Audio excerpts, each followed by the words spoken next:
ये सिर्फ एक पॉडकास्ट नहीं है, ये है दुबई रियल एस्टेट के रियल प्लेयर्स की कहानियां। Build caps presents the unfiltered property show. From Kolkata to the big screens of Bollywood, Rimi Sen, जिन्होंने दिए हैं अल्टीमेट बॉलीवुड हिट मूवीज जैसे गरम मसाला, धूम, फिर हेरा फेरी एंड मेनी मोर, जिन्हें आज भी देखकर हम और आप बोर नहीं हो सकते। बॉलीवुड में आपकी पहली मूवी थी हंगामा। तो हंगामा से लेके अभी तक की जर्नी आपकी बॉलीवुड में, and then coming to Dubai.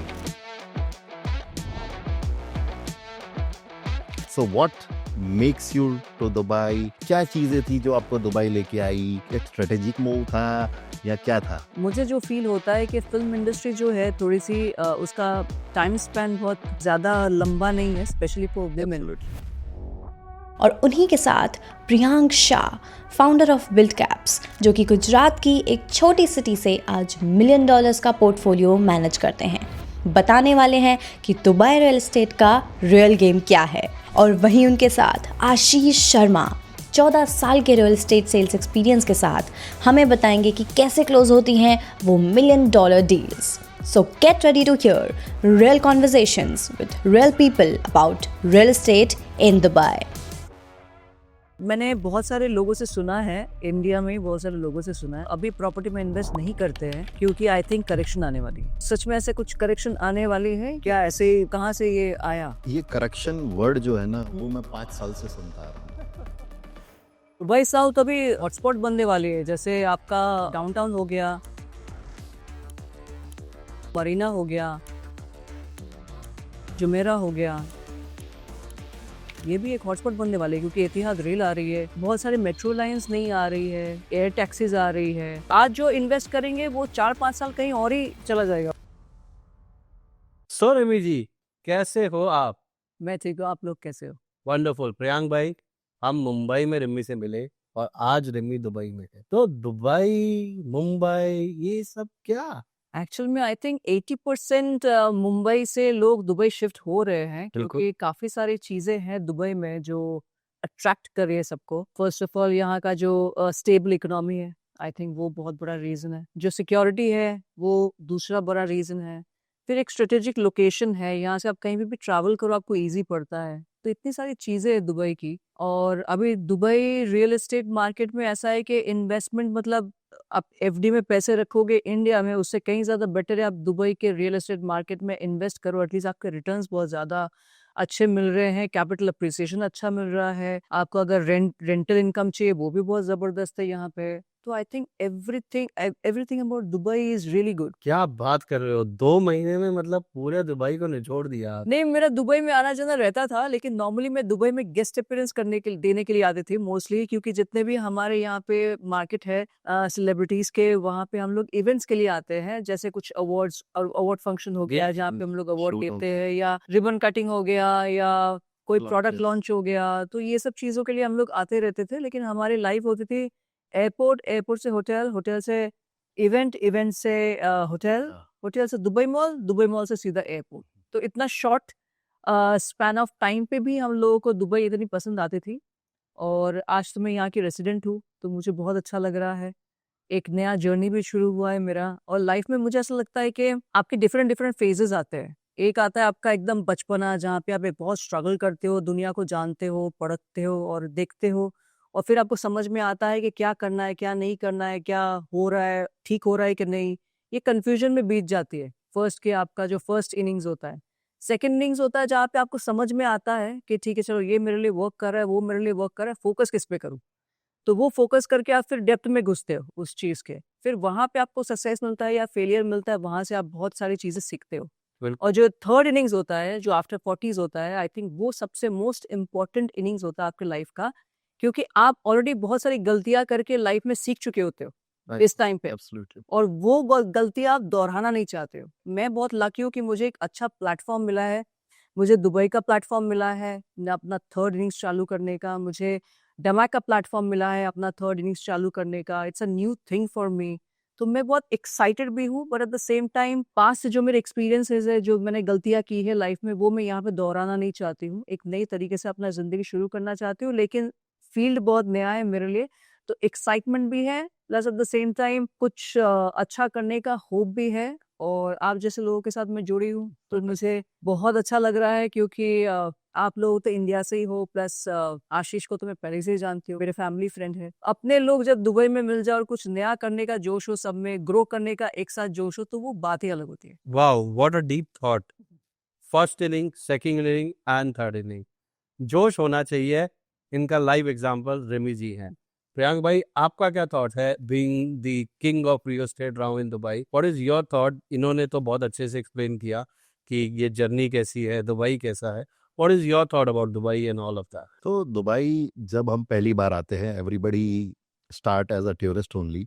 जब आप पहली बार आते हो तो बहुत आपको एक एक्साइटिंग एंड फैसिनेटिंग सिटी लगता है। जी, इंफ्रास्ट्रक्चर, यहाँ के लोग, यहाँ का कल्चर, फूड, लाइफस्टाइल, सब कुछ आपको भा जाता है। और बिल्कुल। यही चीज़ें मुझे लगता है कि इंडियंस को सबसे ज़्यादा अट्रैक्ट करती है when you are coming from India, any part of India. When you are coming to Dubai, Dubai आपको भा जाता है, क्योंकि ये वो सिटी है जो एक्चुअल में आप देखना चाहते हो।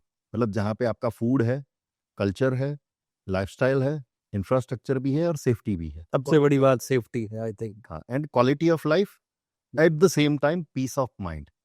तो Dubai is a combination of all, जो सबसे ज़्यादा इंडियंस को पसंद आता है।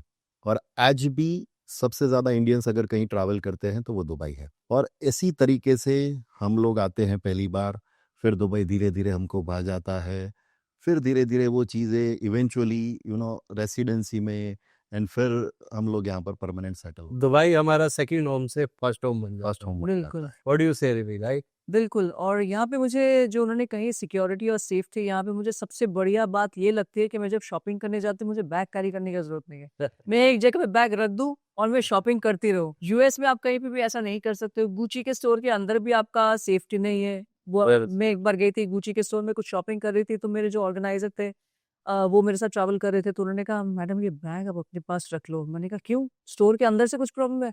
तो उन्होंने बोला हाँ यहाँ पे कुछ भी गारंटी नहीं है, आप अपने पास रखे, सेफ है।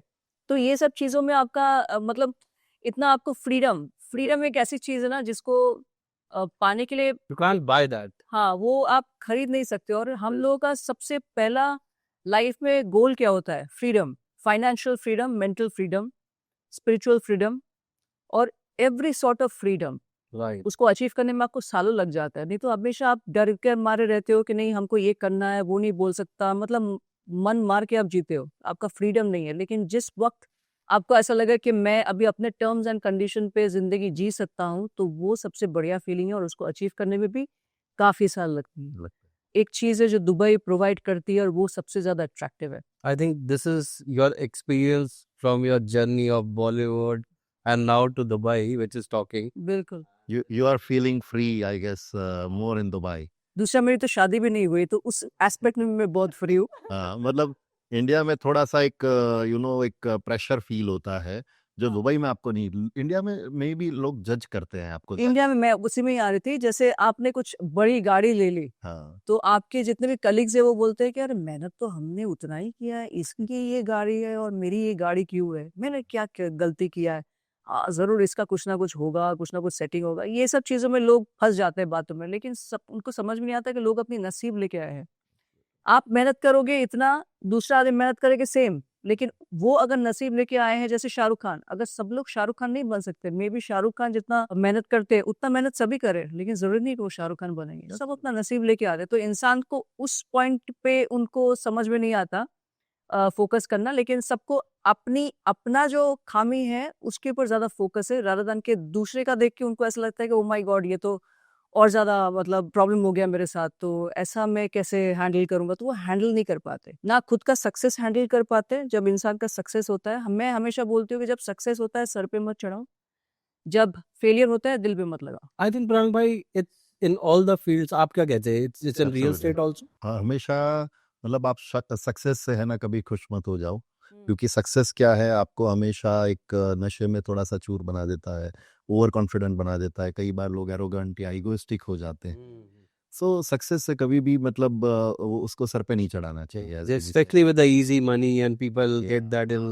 Nothing is permanent. तो आप हमेशा जितने ग्राउंडेड रहते हो, जितने हम्बल रहते हो, दुबई ने मुझे बहुत कुछ सिखाया है and one of them is humbleness and politeness. I- यहाँ आते हो, आई थिंक इसका आप लाइव एग्जांपल हो। हाँ, लेकिन आप वैसे भी हम बोलो नहीं, मैं इतना नहीं रहा हूँ इंडिया में, बट यहाँ आने के बाद आपका एक पीस ऑफ माइंड जो होता है ना, वो आपको धीरे धीरे लोग जैसे मिलते हैं तो आप ऑटोमेटिकली हम्बल पोलाइट हो जाते हो, ग्राउंडेड रहते हो, मतलब फिर सक्सेस आपके सिर पे नहीं चढ़ता है। तो दुबई में मैंने ये देखा है कि यहाँ पे लोग, एनवायरनमेंट ऐसा है कि यहाँ कितनी भी बड़ी आपकी सक्सेस है ना, वो फिर भी छोटी लगती है। एक तो वो बात है, और दूसरा लोग ऐसे मिलते हैं जिससे आपको एक फील होता है कि नहीं यार, मतलब you should be always grounded, polite. सामने वाला बंदा पोलाइट है तो आप कैसे मतलब इम्पोलाइट हो जाओगे या एटीट्यूड दिखाओगे? और यहाँ कोई है ही नहीं जो आई एटीट्यूड थिंक दिखाता है। एक हमारे साथ इंसिडेंट हुआ रेमी, जहाँ पे we were at dinner with His his Excellency. Excellency, and आप मानोगे नहीं, वेटर ने, 4 लोग थे हम, जिनमें से एक वो थे, 3 हम लोग थे। वेटर ने गलती से 3 कॉफी रखी, और this was our first interaction, first public event with such a big dignitary. वो उन्होंने अपनी कॉफी हमें सर्व करी, and he waited for the next coffee, and he serve coffee to us. Not only coffee, खाना भी I think the दिया। Food also, yes yes. जो खाना आया वो भी तो सर्व वो किया। इतना और अमेजिंग, जब तक हमारा खाना नहीं आया, he waited and he didn't start eating yes, his food, yes. though it was in his plate. and it was so kind of him. I think it's in the blood of Arabic people and in the air of UAE that हमें बहुत deep लगी वो चीज, and हमने ये सोचा, being such a big personality and big name, अगर वो ऐसे हैं तो हम लोग तो मतलब at least we can apt few of those things and we can do that. So that is the beauty about UAE. I think वही एक रीजन है आज धीरे धीरे धीरे half of the Bollywood is here. What is Dubai और take on? Dubai तो बहुत ही वेलकमिंग है, इसलिए 95% एक्सपैट्स है इधर, और सिर्फ जितने भी बाकी रिमेनिंग है वो हमारे एमिरातीज हो गए। तो दुबई ने सबको बहुत अच्छी तरह से वेलकम किया है। हर एक यहाँ पे मॉस्क भी है, यहाँ पे मंदिर भी बना है उन्होंने, वो सबके बारे में सोचते हैं। और सबके दुबई का मेन फोकस क्या है कि इंसानों का लाइफ बेस्ट और इजी कैसे बनाए, बिल्कुल, जो कि हमारे कंट्री में हमको इतना नजर नहीं आती है। क्योंकि जो गवर्नमेंट है आज नहीं तो कल पॉलिसीज चेंज करती रहती है, लोगों का लाइफ डिफिकल्ट बनाते रहते हैं, हजारों टैक्सेस, हजारों कॉम्प्लिकेशंस, ये बढ़ता रहता है ना, बिजनेस फ्रेंडली नेशन नहीं रहा। और फिर मेनली रियल एस्टेट मार्केट बहुत सफर कर रहा है, क्योंकि यहाँ पे जैसा एक डिसिप्लिन है, जैसे एजेंट्स होंगे, एजेंसीज होंगे, उनके साथ आपको काम करना ही है। बाकी जो डेवलपर है वो अपना काम करेंगे, एजेंसीज अपना काम करेंगे, तो उनका सबका एक प्रॉपर एक डिसिप्लिन के साथ काम होता है। वहाँ पे रियल एस्टेट के एजेंसीज और जितने भी एजेंट्स है, वहाँ पे लोगों को ऐसा नहीं समझ में नहीं आता है कि यहाँ पे मोस्टली एजेंसीज फाइनेंशियल कंसल्टेंट्स है। आपका पोर्टफोलियो कैसे मैनेज करेंगे, जैसे शेयर मार्केट हो गया, क्रिप्टो हो गया, वैसा प्रॉपर्टी में इन्वेस्टमेंट भी आपका एक फाइनेंशियल कंसल्टेंट की तरह ही काम है। डेफिनेटली। लेकिन इंडिया में उसको ऐसा बना के रखा है कि आप 2 महीने का ब्रोकरेज मांग लो तो ऐसा लगता है कि आप गुनाह कर दियो।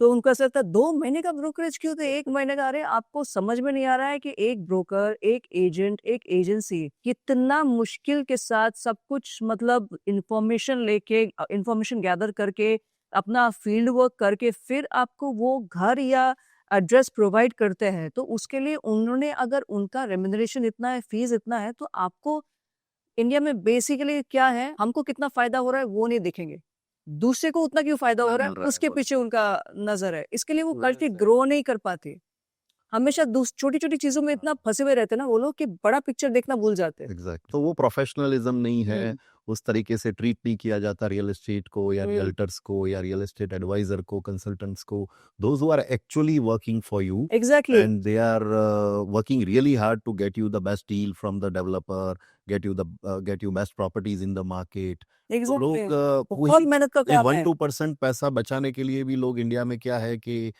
they always cut down that thing and they do not give commission or brokerage to agents or real estate experts. I think numbers पे ज्यादा जाके लोगों को क्वालिटी और ब्रांड के साथ, जिसके साथ वो डील कर रहे हैं, I think that is more important. And आप इस बात को अगर समझ रहे हो और आप अप्रिशिएट कर रहे हो, तो I think the people those who have big money and they are dealing in real estate market, they should also appreciate that fact. Priyank ji, आपको तो 18 साल इक्विटी मार्केट, पोर्टफोलियो मैनेजमेंट और इन सब में हो गया, so you are the best speaker on this. What is your thought that हम India में भी ये सब कर रहे थे, हम यूएई में भी कर रहे हैं, बट ये जो जर्नी का डिफरेंस है, ऑब्वियसली रिमी जी अभी आई है, बट आप you are a veteran of this field, तो ये जो इनका थॉट है इतने छोटे टाइम में, व्हाट इज योर थॉट कि आप क्लाइंट पर्सपेक्टिव से और एक ब्रोकरेज कंपनी के ओनर के पर्सपेक्टिव से, what do you think in that way? So India में जो हमने काम किया है as an investor in real estate, India का मार्केट जो है वो थोड़ा सा अनऑर्गेनाइज्ड मार्केट है जी, कि जहाँ पर थोड़ा सा स्ट्रक्चर्ड नहीं है। थोड़ा सा बहुत मतलब अच्छा मतलब थोड़ा सा ज्यादा ही अनऑर्गेनाइज्ड है, जिसमें स्ट्रक्चर्ड नहीं है, हर चीज रेगुलेटेड नहीं है सही तरीके से, and because of that investors फंस जाते हैं और प्रॉपर्टीज इतना अप्रिशिएट नहीं करती। बट प्रियांक भाई रेरा तो है ना वहाँ पे भी? देखो रेरा है, लेकिन इतना एफिशिएंट नहीं है, इतना इतना efficient नहीं है, इफेक्टिव नहीं है, इतनी पॉलिसीज स्ट्रिक्ट नहीं है जितनी यूएई में है। आज यूएई की पॉलिसीज आपको पता है कि हर छोटी से छोटी चीज़ों के लिए फाइन है, वो डेवलपर्स के लिए भी है, ब्रोकर्स के लिए भी है, इवन लिस्टिंग्स में आपको पता है कि कितना रेगुलेटेड है कि इवन आप अगर प्रॉपर्टी की लिस्टिंग भी करनी है तो 3 लोगों से ज़्यादा आप लिस्टिंग नहीं कर सकते। That's right, right. सो हर चीज़ यहाँ पे कंट्रोल्ड है, सप्लाई कंट्रोल्ड है, यहाँ पर रेगुलेशंस इतने स्ट्रांग है, रूल्स एंड रेगुलेशन इतने स्ट्रिक्ट है कि कोई भी बंदा वो ऑफेंस करने से पहले सोचता है। इंडिया में क्या है, हर चीज़ अनस्ट्रक्चर्ड है, इस बिकॉज ऑफ दैट मार्केट कई बार स्टेबलाइज हो जाता है, सेचुरेट हो जाता है, प्राइसेस बढ़ते नहीं हैं, और ऊपर से इन्फ्लेशन और करेंसी डेप्रीशिएशन, ये 2 चीज़ें ऐसी है जो हर साल आपका 5 से 10% पैसा खा जाती है। इंडिया में सबसे ज़्यादा लोगों को भ्रम क्या है पता है? कि वो प्रॉपर्टी से पैसा बना रहे हैं। ये भ्रम है। क्यों? क्योंकि इंडिया में अगर आप 5% पैसा बना रहे हो ना, तो उसके सामने 5% इंडिया का इन्फ्लेशन है और 5% आपका करेंसी डेप्रीशिएशन है। अरे भाई व्हाट अबाउट टैक्स? टैक्स तो मतलब वो तो चीज़ अभी आगे की बात आगे है। की बात है। अभी तो वो तो सिर्फ कपल है। हाँ, मतलब मैं सिर्फ आपको बात कर रहा हूँ कि आपका रेंटल रिटर्न अगर ये 2.5%, 3%, 4%, 5%, 6% है, in very good scenario you are getting 6% also, in that case also you are not making money from that property. तो वो पैसा क्या है, अल्टीमेटली आप डेप्रिशिएट करते हो, और ये शॉर्ट टर्म में आपको नहीं दिखता है, 1 साल में शायद आपको ना दिखे, 2 साल में, बट आप कंपेयर करो कि 10 साल पहले आपके प्रॉपर्टी के प्राइस क्या थे, आज 10 साल के बाद क्या है, और 10 साल में आपकी करेंसी कितना डिवेल्युएट हुई है, इन्फ्लेशन कितना बढ़ा है। अगर इसकी कंपैरिजन आप सिर्फ कार प्राइजेस के साथ करो, इंडिया में कार प्राइजेस के प्राइजेस डबल हो गए 10 साल में। कार के प्राइजेस, जो कि एक डेप्रिशिएटेड एसेट कहा जाता है, बिल्कुल। उसके प्राइजेस डबल हो गए, रॉ मटेरियल बढ़ गया, हर चीज बढ़ गई। अगर आपकी प्रॉपर्टी 10 साल में डबल नहीं हुई है ना, दैट मीन्स कि आपकी प्रॉपर्टी पे आपने लॉस किया है। बिल्कुल बिल्कुल। रेंटल रिटर्न आपके बिल्कुल समझो नेग्लिजिबल आते हैं, और उसी की कंपैरिजन में आप इन्फ्लेशन को एडजस्ट करोगे और साथ ही करेंसी डिवेल्यूएशन को करोगे, तो आप कुछ नहीं कमा रहे हैं। तो ये भ्रम है इंडिया में कि लोग प्रॉपर्टीज में पैसा बनाते हैं। पैसा सिर्फ और सिर्फ लैंड में बनता है। अपार्ट फ्रॉम दैट, अगर बनी बनाई प्रॉपर्टीज है, whether you have an apartment और ऑफिस है, commercial spaces like retail stores है आपके पास, उसमें पैसा नहीं बनता है। आप कोई भी top cities, tier 1 tier 2 cities देख लो, इतने प्राइजेस नहीं बढ़ते हैं। बिल्कुल। While if you compare it with Dubai, Dubai में आप सिर्फ 5 साल का ग्रोथ देख लो, कोई भी प्रॉपर्टी उठा के देख लो, मिनिमम 100% से लेके 300% तक का कैपिटल अप्रिशिएशन वाह। आया है। तो ये सिर्फ कैपिटल अप्रिशिएशन है। रेंटल रिटर्न आप कमा रहे हो 8-10%, वो अलग है, प्लस आप साथ ही साथ करेंसी में हर साल 5% बना रहे हो। आप यूएई मतलब कि दुबई का दराम आपको पता है कि हर साल एवरेज 4 से 5% बढ़ता है कंपेयर टू इंडियन रुपीस। तो आपने कुछ नहीं किया है, सिर्फ आपकी प्रॉपर्टी पड़ी है, तो भी हर साल 5% तो करेंसी में आप बना रहे हो। बना रहे हो, हाँ। रेंटल अलग है, कैपिटल अप्रिशिएशन अलग है, and on top of that आप 1 रुपए भी टैक्स नहीं देते हैं प्रॉपर्टी में। इंडिया में आप प्रॉपर्टी टैक्स भी दे रहे हैं, कैपिटल अप्रिशिएशन टैक्स भी दे रहे हैं, कैपिटल गेन टैक्स लग रहा है आपका, रेंटल पे आपका जीएसटी लग रहा है, टीडीएस भी लग रहा है। तो आप समझो कि it's a complex tax structure. यहाँ पे ना प्रॉपर्टी टैक्स है, ना कैपिटल गेन टैक्स है, ना ही रेंटल पे कोई टैक्स है। तो सारी जो इनकम है रियल एस्टेट की, इट्स जीरो टैक्स। सबसे बड़ी बात, ना कोई स्ट्रेस है। एग्जैक्टली। एंड प्रॉपर्टी की वैल्यू यहाँ पे इंफ्रास्ट्रक्चर के साथ ग्रो होती है। इंडिया का इंफ्रास्ट्रक्चर, यहाँ का इंफ्रास्ट्रक्चर आप मतलब कंपेयर नहीं कर सकते। फिर भी दुबई में आप देखिए कि इंफ्रास्ट्रक्चर जितना फास्ट ग्रो होता है ना, उतने ही प्राइसेस आपके ग्रो होते हैं। इंडिया में हमारे वहाँ प्रॉब्लम क्या है कि पहले प्रॉपर्टी बन गई, लेकिन सड़क नहीं है, हाँ या तो फिर स्ट्रीट लाइट्स नहीं है, बेसिक सप्लाई सोसाइटी नहीं बनी, कभी कभी ऐसा ओसी लेट आते हैं मिलती है। बिल्कुल राइट। बिल्कुल तो बिल्कुल उसकी वजह से क्या है, आपका जो अप्रिसिएशन जो आना चाहिए ना, ऑर्गेनिक कैपिटल अप्रिसिएशन, वो भी नहीं आ पाता है। और यहाँ क्या है, पहले इंफ्रास्ट्रक्चर डेवलप होता है, समझो कि हर चीज पहले से बनी हुई है, देन आपका सब कुछ बनता है। तो इससे कनेक्टिविटी और इन सब चीजों की वजह से आपका कैपिटल अप्रिसिएशन बहुत फास्ट हो जाता है। वाह व्हाट अ डीप एनालाइज। आप जैसा ही एनालिटिक बंदा ये बातें बता सकता है।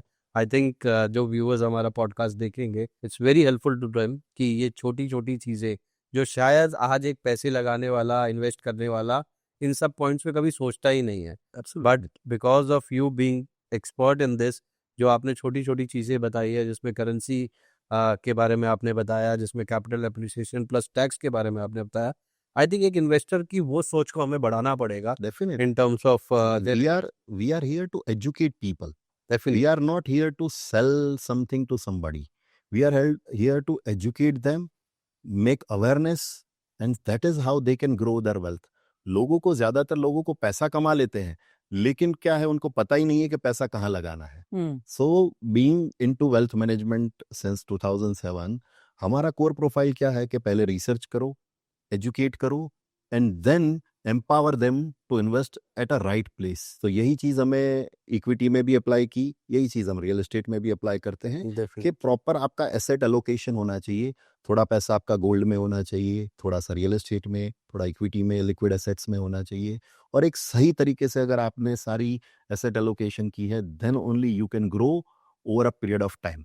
दुबई रियल एस्टेट की 2-3 चीज़ें और मैं बताना चाहूँगी। जैसे कि सपोज़ कि अगर आपका एक प्रोजेक्ट अंधेरे में शुरू हो रही है, तो आपके बायर्स जो है मैक्स टू मैक्स आपका जोगेश्वरी, मलाड यहीं से आपको आएँगे, जितने भी आपके बायर्स हैं। लेकिन दुबई एक ऐसी मार्केट है जहाँ पे आप कोई भी प्रोजेक्ट शुरू करोगे ना, आपका 100 प्लस कंट्रीज़ आपकी ऑडियंस है एज़ बायर्स। तो आई थिंक मार्केट बहुत बड़ा है, पैसा कमाने का स्कोप बहुत बड़ा है और इसलिए इतनी तरक्की भी कर रही है।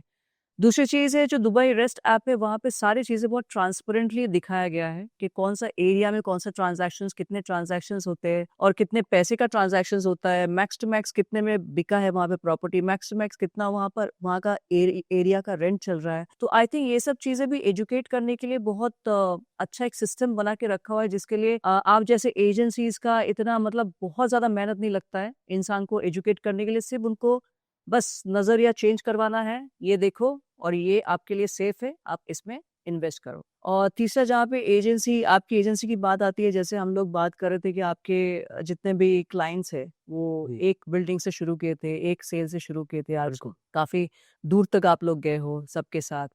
तो इसके लिए मुझे एक चीज याद आ रही है जो रतन टाटा जी ने कहा था, बहुत अच्छी बात, कि if your customer buys once you made a sale, if they come back you build trust, and if they tell others you built a brand.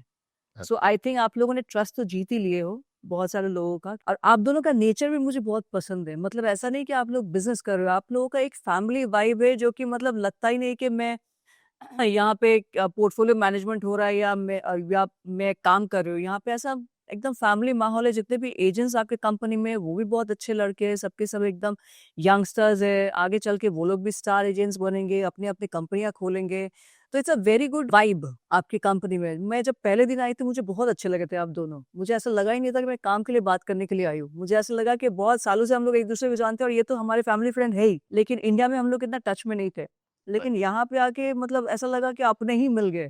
तो ये एक चीज जो होता है ना, कनेक्ट, यहाँ पे IQ तो सबके पास होता है, पैसा कमाने का गोल भी सबके पास होता है, लेकिन वो जो इंसान के साथ कनेक्ट करे ना, वो एक इमोशनल EQ है आप दोनों में, जो कि इजीली आप लोग बहुत कनेक्ट करते हो लोगों के साथ, और इसलिए आप ट्रस्ट भी जीत लेते हो बहुत जल्दी, और काम तो आप लोगों का है ही बहुत अच्छा।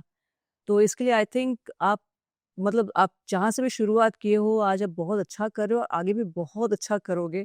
और मैं चाहूँगी जितने भी लोग आप लोगों के साथ जुड़े, आप दोनों के साथ, उतने लोग, मैं ये कहना चाहूँगी कि वो लोग बहुत अच्छे हाथों में, they are in good hands. क्योंकि मैं देखती हूँ कि ये लोग डील कैसे करते हैं। ये लोग एक प्रॉपर्टी किसी को मतलब एडवाइस देने से पहले वो हमेशा खुद छानबीन कर लेते हैं सब, उनका फील्ड वर्क चलता है, उनका सब रिसर्च चलता है।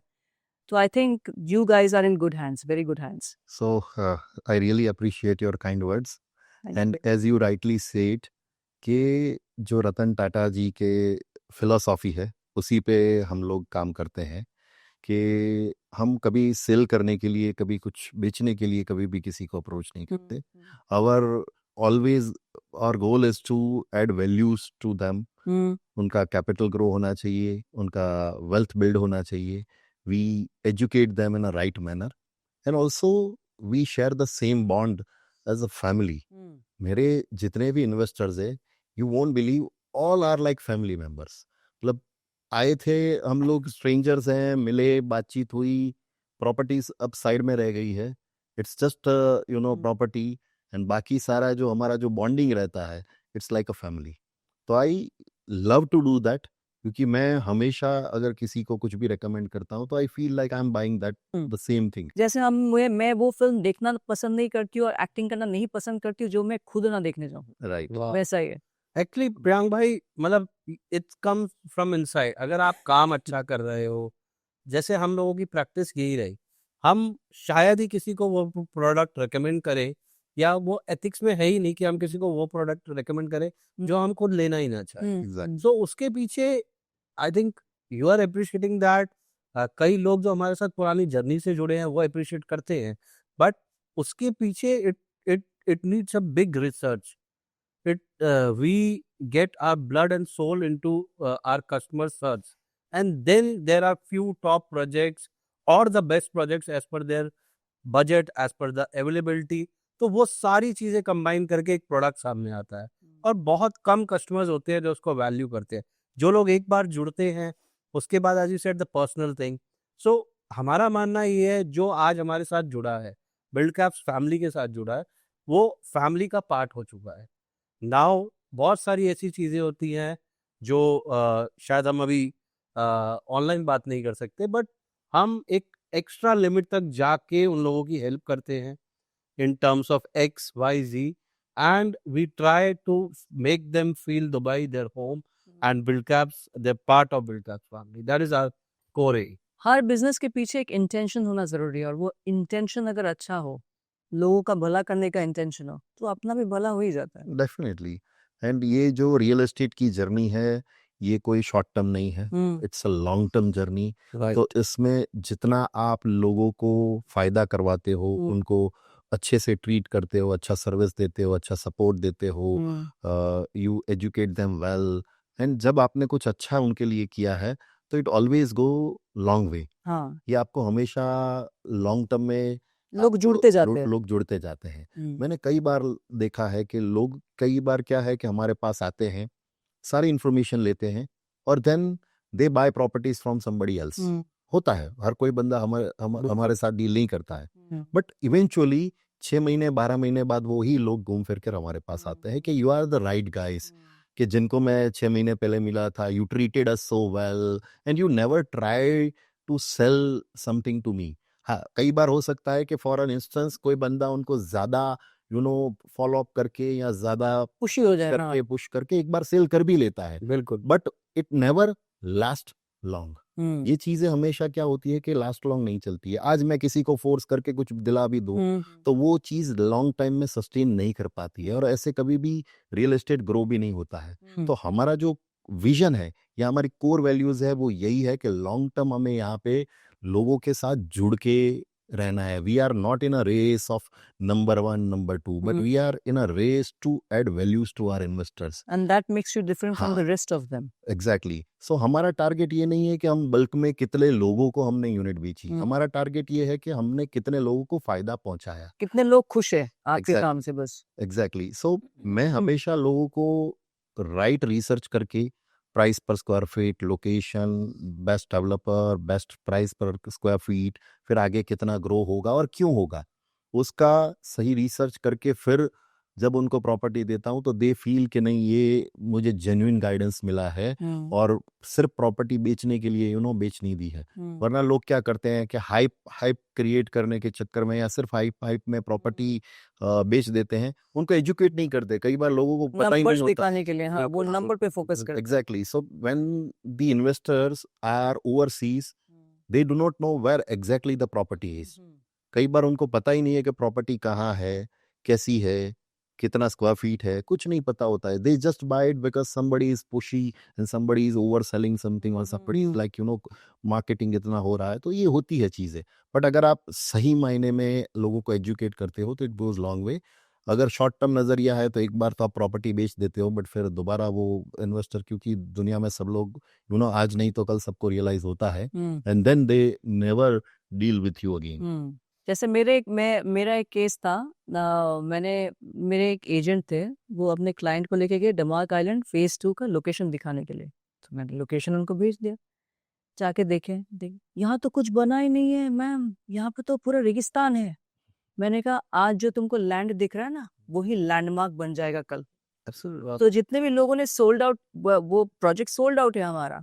तो इतने जो लोगों ने वो प्रोजेक्ट में भरोसा दिखाया है, वो तो बेवकूफ तो है नहीं। तो आप लोगों ने भी डेमार्क आइलैंड में बेचा है, तो आप लोगों को पता है कि डेमार्क आइलैंड कितना प्रॉफिटेबल वेंचर है, जहाँ पे सेम आपका इमार या जितने भी डेवलपर है, आपको उससे कहीं ज्यादा उनका एंट्री पॉइंट्स जो है प्राइस में, वो कहीं ज्यादा है।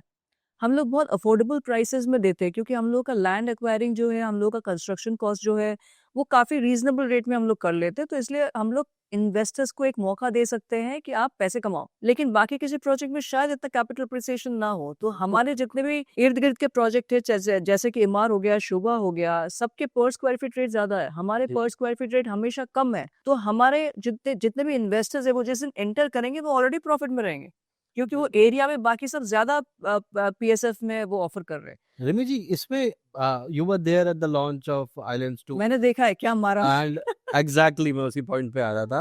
तो इसमें हमारे कस्टमर्स हमें across the globe, we do international business, UK, Europe, US, they call us and they say यार ईओआई आज देंगे, कल देंगे, and it's a long journey. हम बोलते हैं sir give us the EOI, give us the opportunity, और वो सोचते रहते हैं। अब वहां बैठे लोगों को ये लगता है कि ये सब हाइप है।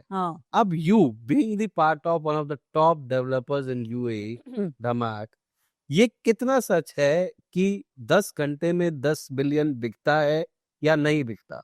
जो हमारा डेमार्क आइलैंड फेज 1 जब लॉन्च हुआ था, उस टाइम पे तो मैं नहीं थी, लेकिन हम लोगों ने ट्रेनिंग सेशन जब लिया था, तब हमको बोला गया था कि 8 घंटे में 10 बिलियन का सेल हुआ था। वाओ। अब मैंने अपनी आंखों से जाके मैंने सोचा ऐसा भी पॉसिबल है कभी। तो मैंने जब एक्चुअल में फील्ड में गई इस बार, और डेमार्क आइलैंड फेज 2 का मैं लॉन्च देख पाई अपनी आंखों से, तो सिंगल स्क्रीन में जैसे सलमान और संजय दत्त की फिल्म पे सीटियां पड़ती थी, और जो ऐसा आतिशबाजी होती थी और ऐसा धूम मचती थी, एग्जैक्टली वैसा ही आइलैंड 2 का लॉन्च पे मैंने देखा। और पूरा प्रोजेक्ट आपका सोल्ड आउट हो गया, और 13 बिलियन सेल आउट हुआ आपका 8 से 9 घंटे के अंदर। इस बार इन लोगों ने नया रिकॉर्ड कायम किया, गिनीज बुक ऑफ नया वर्ल्ड रिकॉर्ड एंड कायम फॉर किया। Those who do not no, 13 billion मतलब होता है 3200 करोड़, वो भी विद इन 10 आवर्स। सो 3200 करोड़। जैसे धूम मूवी में इनका पैसा गायब हो गया वैसे ही धमाक में इन्वेंट्री गायब हो गई। सो गाइस, आप जो भी ये पॉडकास्ट देख रहे हैं, ये सच है, and she is the part of one of the most reputed developers. So please, जब हम बोले ईओआई दो, तो ईओआई दो, because you will miss the opportunity. वो अपॉर्चुनिटी दोबारा नहीं मिलेगी। और दूसरी चीज, अगर ये दोनों आपको कह रहे हैं कि ईओआई देने के लिए, तो आपको देना ही चाहिए, क्योंकि उनको पता है कि कहाँ पे किस प्रोजेक्ट में आप पैसा ज्यादा कमा सकते हो, कितने दिन में कमा सकते हो, और कैसे कमा सकते हो। तो आप इन पे भरोसा करके जरूर ईओआई दे, नहीं तो एक अच्छा अपॉर्चुनिटी मिस आउट हो जाएगा। और दुबई में वैसे भी लैंड्स खत्म हो चुके हैं, ज्यादा कंस्ट्रक्शन, ज्यादा प्रोजेक्ट्स भी अभी नहीं आएंगे, तो सबके सब आबू धाबी शिफ्ट हो जाएंगे। तो दुबई में जितने भी अपॉर्चुनिटीज आपके लिए बनती है, वो आप इन दोनों के ऊपर अगर Now we have the insider role. हाँ, अगर ट्रस्ट करके आप जो बचे कुचे अपॉर्चुनिटीज है, उसमें आप एक चांस ले लेंगे, तो you will be Definitely. Like you will नहीं, आप रेट का भी तो है। आप धमाक आइलैंड्स 1 की बात कर रहे और 2 की बात करें, तो आपको तो दोनों रेट्स में I think investors have already got a Because good appreciation, right? Damac island phase 1 में 28% अप्रिसिएशन इनको 1 ईयर में Wow, मिला wow. और उनके टाउन हाउसेस का एंट्री पॉइंट था 2.25। डमाक आइलैंड फेज 2 का टाउन हाउसेस का एंट्री पॉइंट था 2.75। डेफिनेटली लेकिन तो एक ऑलरेडी अप्रिशिएट हो गया ऑलरेडी, हो गया। हाँ, और दिन धीरे धीरे ये बढ़ता ही रहेगा। अभी नेक्स्ट जो लॉन्च होगा मे बी वो मे बी 3.3 3 में चालू करेंगे, में फिर या 3.5 होगा। 3.5 तो ये जितना लेट होगा उतना आपका पैसा बनाने का वो मौका आप गवाते रहेंगे। For an investor, it's win-win. डमेक बिल्कुल। में मुझे याद है कि ई bed town houses below 2 million अभी रिसेंटली लास्ट ईयर मिल रहे थे, और जब डमेक आइलैंड लॉन्च हुआ तो 2.2 में लोगों को अपॉर्चुनिटीज मिली कि इतने कम प्राइस में आपको लगुन So Damak Wallet आया, then Damak Island आया, and now Islands too. I think it's a journey of 1 million appreciation from there to here. तो And over a period of time मतलब ये 2 वाला 3 हुआ है और आने वाले टाइम में 3 वाला 4 भी हो जाएगा, तो बिल्कुल। कह नहीं सकते। तो यही है कि जितना sooner you bye it's better in Dubai. और और दुबई साउथ अभी हॉटस्पॉट बनने वाली है। जैसे आपका डाउनटाउन हो गया, फिर आपका मरीना हो गया, फिर आपका जुमेरा हो गया, ये भी एक हॉटस्पॉट बनने वाली है क्योंकि एतिहाद रेल आ रही है डेफिनेटली जिसका स्टेशन आपका अल मक्तूम एयरपोर्ट पे आएगा, एक अल जदाफ में आएगा, एक इधर आएगा। तो प्लस बहुत सारे मेट्रो लाइंस नहीं आ रही है और एयर टैक्सीज आ रही है और सब कुछ एक्सपो सिटी में आपका शिफ्ट हो जाएगा। और एग्जैक्टली जो एक्सपो सिटी है वो आपका बीच में है, उसका जो प्लेसमेंट है बिल्कुल एयरपोर्ट और पोर्ट के बीच में है, राइट। नया एयरपोर्ट। तो वो मतलब इतना मतलब तो- आज जो इन्वेस्ट करेंगे वो 4-5 साल कहीं और ही चला जाएगा। It's a logistic corridor basically, it's बिल्कुल। A strategic planning of the government कि आपका एयरपोर्ट, पोर्ट, एक्सपो, ये सारी चीजें और connected with Etihad rail, hmm तो इट्स अ बेसिकली कॉरिडोर जो ये बना रहे हैं। और हम्म। इसी की वजह से आज मैक्सिमम इनका जीडीपी है, it comes from south, hmm. Dubai south, not from any other part, but Dubai south से सबसे ज्यादा जीडीपी आता है I think का। investors को यही चीजें हमारे थ्रू रेसिप्रोकेट होती हैं, समझाते हैं हम उन्हें, and that is how they trust on their investment. शायद वो आज इतनी promising नहीं लगती because we are selling future, but definitely with the government involved, with the strategic planning, with the top developers making the beautiful buildings in the world, I think वो उनको appreciation और वो ROIs definitely मिलते हैं। So that is where Dubai never fails you to disappoint, and Dubai wins in every point. 100%। Wealth और building में मैंने एक चीज देखी है कि आप कभी भी किसी को कुछ एडवाइस करते हैं, जैसे लेट्स से कि मैं आपको बोलता हूँ कि गोल्ड 25,000 चल रहा है, आप बाय करो, ये 1 लाख रुपए हो जाएगा, ठीक है। Nobody would believe if I would say कि 25-30 हजार में गोल्ड बाय कर लो, एंड करंटली वी आर हो गया। 140,000, 1,40,000 रुपए चल रहा है। तो यही चीज दुबई में है, हुई है और हो रही है।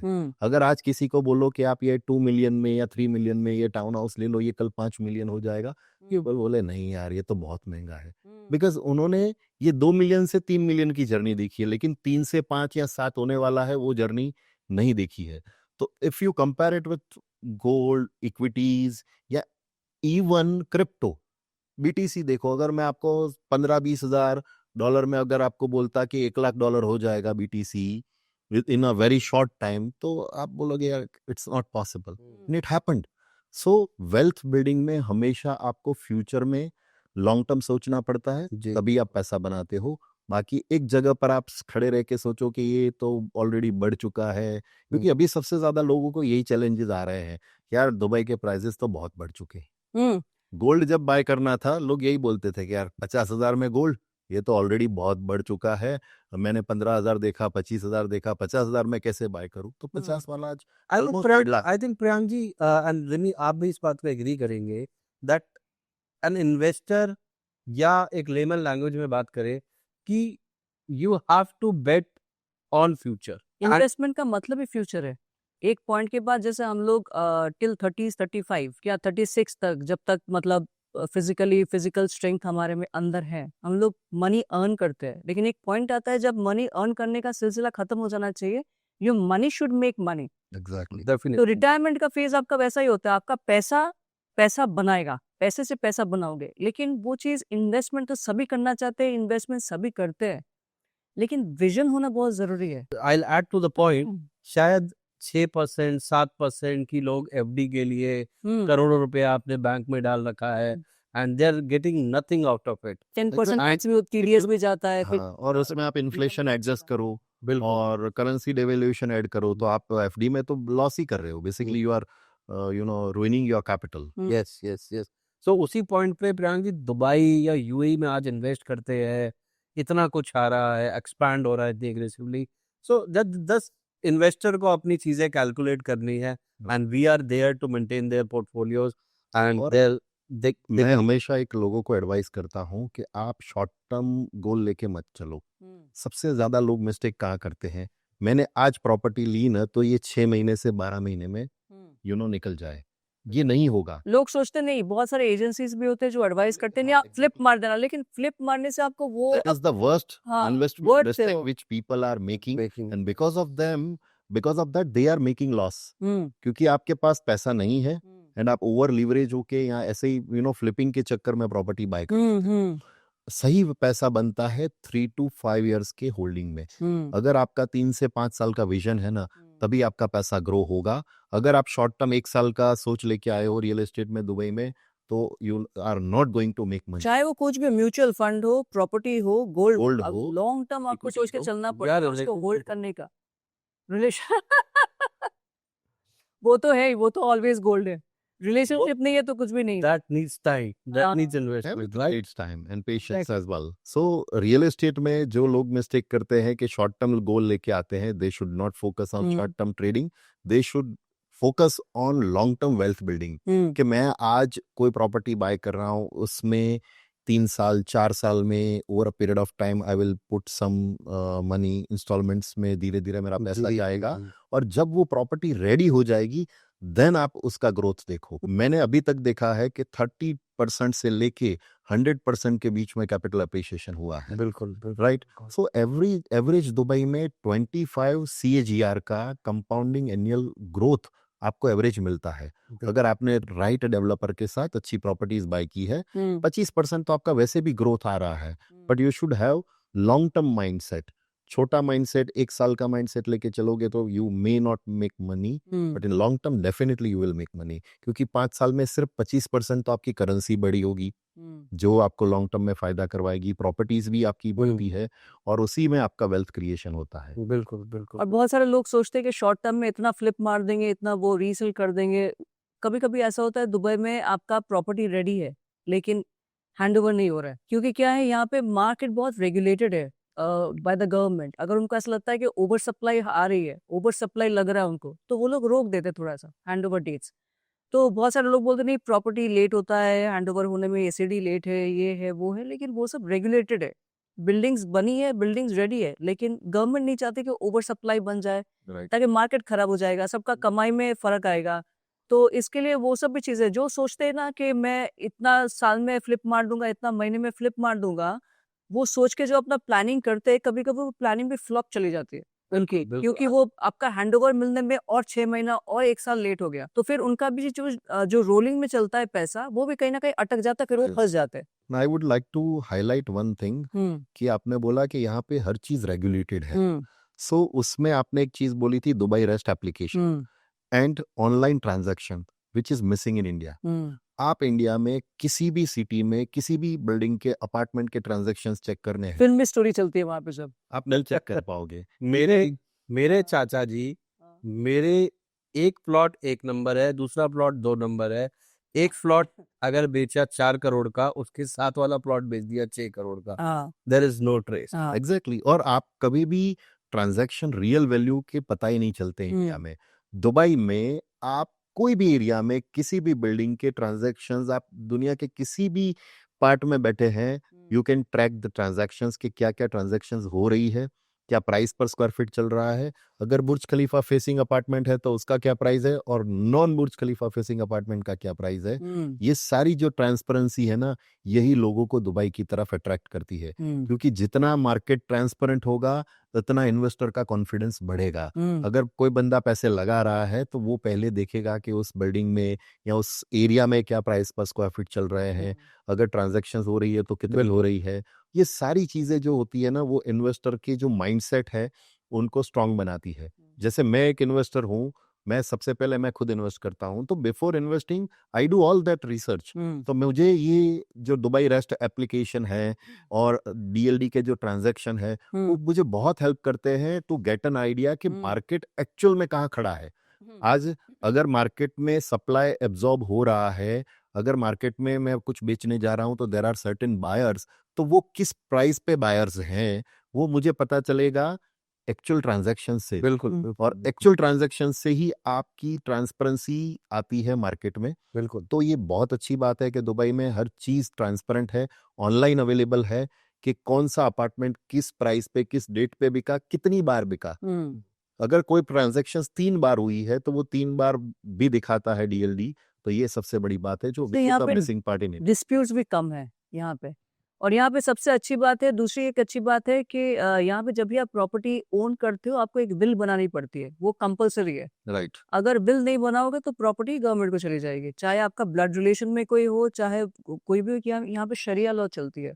राइट। तो ये एक चीज मैंने नया जानने को मिला मुझे, क्योंकि मैंने जब अपना प्रॉपर्टी लिया था तब मेरे लॉयर ने कहा था आपको बिल बनाना ही पड़ेगा, अदरवाइज ये आपको कुछ हो गया तो उसका रीजन है हाँ। कि यहाँ क्या- इनहेरिटेंस नहीं है। एग्जैक्टली।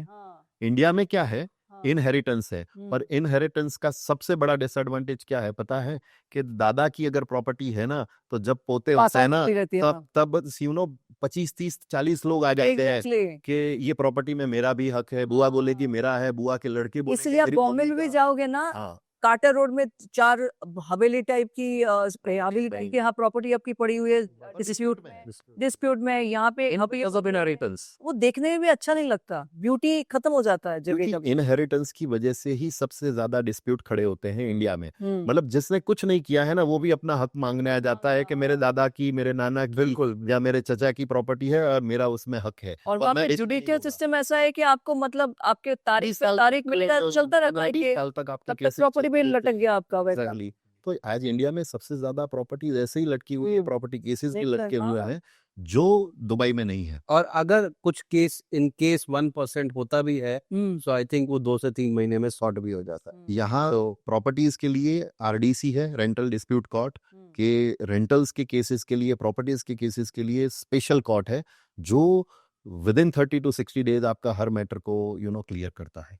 आई थिंक प्रियांक जी ये बहुत डीप बात, रिमी जी कुछ हमारे लिए भी छोड़ दो, सारा दुबई निचोड़ दिया तो। नहीं, और मुझे एक चीज पूछना था, आप दोनों से ही पूछना था। मैं नई हूँ लेकिन मुझे फिर भी ऐसा लग रहा है नहीं।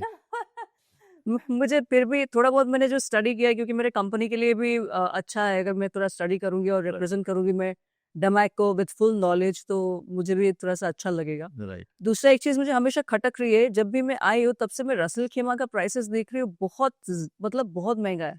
3000 पर स्क्वायर फीट, 2500 पर स्क्वायर फीट। अगर बिन कैसीनोज के सामने जितने भी प्रोजेक्ट्स आ रहे हैं आप देखो, दुबई में क्या है पर स्क्वायर फीट रेट आपका, उसका पीछे जो हिस्ट्री है, उसका जो जितने भी ट्रांजैक्शन है उसके ऊपर डिपेंडेंट है, एक ट्रैक रिकॉर्ड आपको दिखता है। लेकिन रसल खीमा का कोई ट्रैक रिकॉर्ड ऐसा दिख नहीं रहा है, अचानक से ऐसा लग रहा है कि पूरा एकदम हवा बन के मतलब सामने आ गई। इसके बारे में आप क्या बोलेंगे? मतलब ऐसे दो तीन चीजें हैं जो मैं हाईलाइट करना चाहूंगा।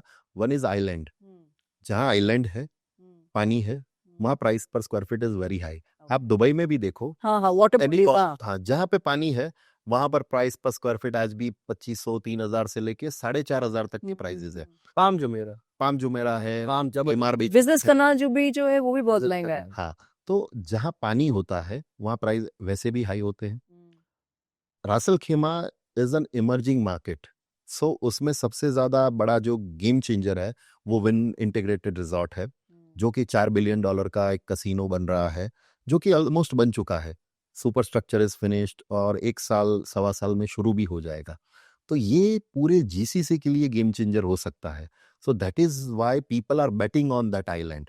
तो लोगों को क्या है, लोगों ने हिस्ट्री देखी हुई है कि जहां पर भी कसिनोज बने हैं, whether it is Macao, Hong Kong या सिंगापुर या जहां जहां भी वर्ल्ड में कसिनो है, वेगस में, वहां पर प्राइस पर स्क्वायर फीट ऑलवेज इंक्रीज हुआ है।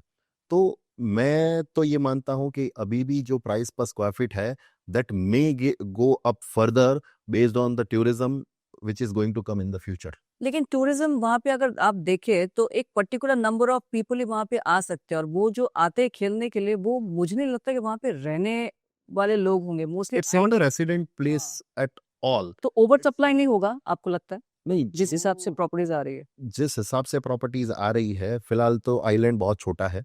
It's not a big island like palm Jumeirah और दुबई आइलैंड्स की तरह इतना बड़ा आइलैंड नहीं है। It's a very small island और उसमें सप्लाई गवर्नमेंट ने बहुत रेस्ट्रिक्ट किया हुआ है, बहुत लिमिटेड सप्लाई है। 12 स्टोरी बिल्डिंग्स ही है सारी और उसमें रूम कीज जो है वो बहुत कम है। जितना जो मतलब टूरिज्म आने वाला है आरएके में, उस हिसाब से रूम कीज अभी भी सफिशिएंट नहीं है। सो मे भी हो सकता है कि आने वाले टाइम में अंडर सप्लाई हो जाए। अभी तो everything is under construction, but जो मेरा अभी तक का रिसर्च है and the knowledge which I have, मुझे लगता है कि आने वाले टाइम में ये जगह कम पड़ेगी क्योंकि कसिनो जो है ना वो हमेशा मिनिमम 8 मिलियन पैसेंजर्स ईयरली लेके आता है in any part of the world. ये दुनिया का सबसे पहला ऐसा कसिनो है जो आइलैंड पे है, बीच है, प्राइवेट बीच है। 50,000 लोग एक साथ बैठ के कसिनो खेल सकते हैं और 1500 रूम का रिजॉर्ट है। तो this is an iconic landmark in आरएके। Sky scraper जो है वो आरएके का सबसे पहला है और आगे जाके अगर समझो ये गोवा जैसा प्लेस बनने जा रहा है, तो आज आप इंडिया में देखो गोवा 365 डेज ऑलवेज पैक होता है। Always, कभी हाँ। तो प्रॉपर्टी प्राइसेस वहाँ पे होटल्स कितने महंगे हैं? Exactly. Because of तो that. रिमी बात यही है, it's all about the research that we did and your query is absolutely right कि रसल खीमा में क्या हो रहा है, रे प्राइस स्क्वायर फीट क्यों बढ़ रहा है। तो हम अगर मकाओ, लास वेगस, चाहे फॉर दैट मैटर गोवा को पकड़ लेते हैं। I belong to a real estate construction family. हम आज से 10 साल पहले से गोवा में कंस्ट्रक्शन कर रहे हैं, जहाँ पे पर स्क्वायर फीट प्राइस आप वहाँ मीटर्स में लैंड चलता है, तो 10,000 रुपये मीटर, 20,000 रुपये मीटर होता था। You know what's the price today is 2 lakh पर मीटर। तो जो विला वहां पे 80 लाख 1 करोड़ का मिलता था, आज वो 6 to 7 CR का हो चुका है। सो इतनी ग्रोथ तो गोवा जैसी जगह पे आ गई जहाँ पे बहुत सारी रेगुलेशंस आनी बाकी है, जहाँ पे क्लीनिनेस आना बाकी है, जहाँ पे just because a ship which is having casinos are there and people are going there, tourism के नाम पे सिर्फ इंडियन ऑडियंस है और कुछ परसेंटेज ऑफ फॉरेन ऑडियंस है, till all the rooms are packed. So it's all the combination of Wynn Casino, the tourism coming there, investors betting on the tourism and getting a huge ROI. हम इसको इस तरीके से देख लेते हैं, world में जहाँ पे भी टूरिज्म है ना, वहाँ पे बेस्ट रिटर्न्स है और बेस्ट कैपिटल एप्लीकेशन है। चाहे फॉर दैट मैटर हम किसी एरिया को भी पकड़ लें, इवन आज के टाइम पे एक तीर्थ स्थान अमरनाथ, ऋषिकेश, इसको भी हम पकड़ ले तो यहाँ पे भी ये सिर्फ चीजें चल रही हैं टूरिज्म के बेसिस पे। सो हम भी जो इन्वेस्टमेंट करवा रहे हैं लोगों को, वो इसी पॉइंट पे करा रहे हैं कि आप विन कसिनो को भी अगर हम साइड रख दे, which is one of the, I think it would be the 8th wonder what we feel is coming, this is one of its kind, so world's most exclusive resort will be there, उसको भी हम side रख दे, because I think जमीन के मामले में अगर जो रियल एस्टेट को जानते हैं, आइलैंड एक ऐसी चीज है जो सबसे लिमिटेड है। उसके बाद मैन मेड आइलैंड, उसको इतना केपेबल बनाया गया है ताकि वो इतना अच्छा इंफ्रास्ट्रक्चर उस पर क्रिएट हो सके, तो वो एक लिमिटेड एक्सेस है। And you know whatever is limited in the world will make money, it will be luxurious and it will be limited.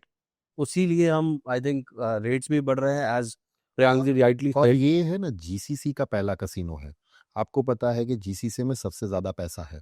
आप फॉर दैट मैटर आप किसी भी कंट्री को ले लीजिए, चाहे कतर है, सऊदी है, Oman, Bahrain, Kuwait, UAE itself, मतलब पैसा ही पैसा है लोगों के पास। But they have not seen any gaming casino in the entire GCC. Allowed भी नहीं था। आई हेट विद समवन, वो मुझे ये बता रहे थे कि 40 लोगों की फैमिली जाती है लॉस वेगस, 3 महीने के लिए वहां घर लेते हैं और एंट्रेंस में, वैसे होते and it's like that. So पूरे local people go there and play. दूसरा, जब हम यूएस की बात करते हैं तो यूएस में सबसे बड़ा चैलेंज आता है वीजा का। एवरीबडी इज नॉट एक्सेसिबल, सबके लिए एक्सेसिबल नहीं है यूएस जाना, सबके लिए एक्सेसिबल नहीं है वर्ल्ड में हर जगह जाना। रैसल खेमा या यूएई का वीजा इतना इजी है कि 70% of the world population gets visa on arrival. आप कोई भी पासपोर्ट होल्डर है, चाहे वो चाइनीज है, रशियंस है, यूरोपियंस है, यूएस, आपके पास यूएस का विजिटर वीजा भी लगा हुआ है ना, then also you get visa on arrival in the UAE. एक ये बहुत बड़ा step है। That gives accessibility to all कि Right. यहाँ सबसे ज्यादा लोग आ सकते हैं।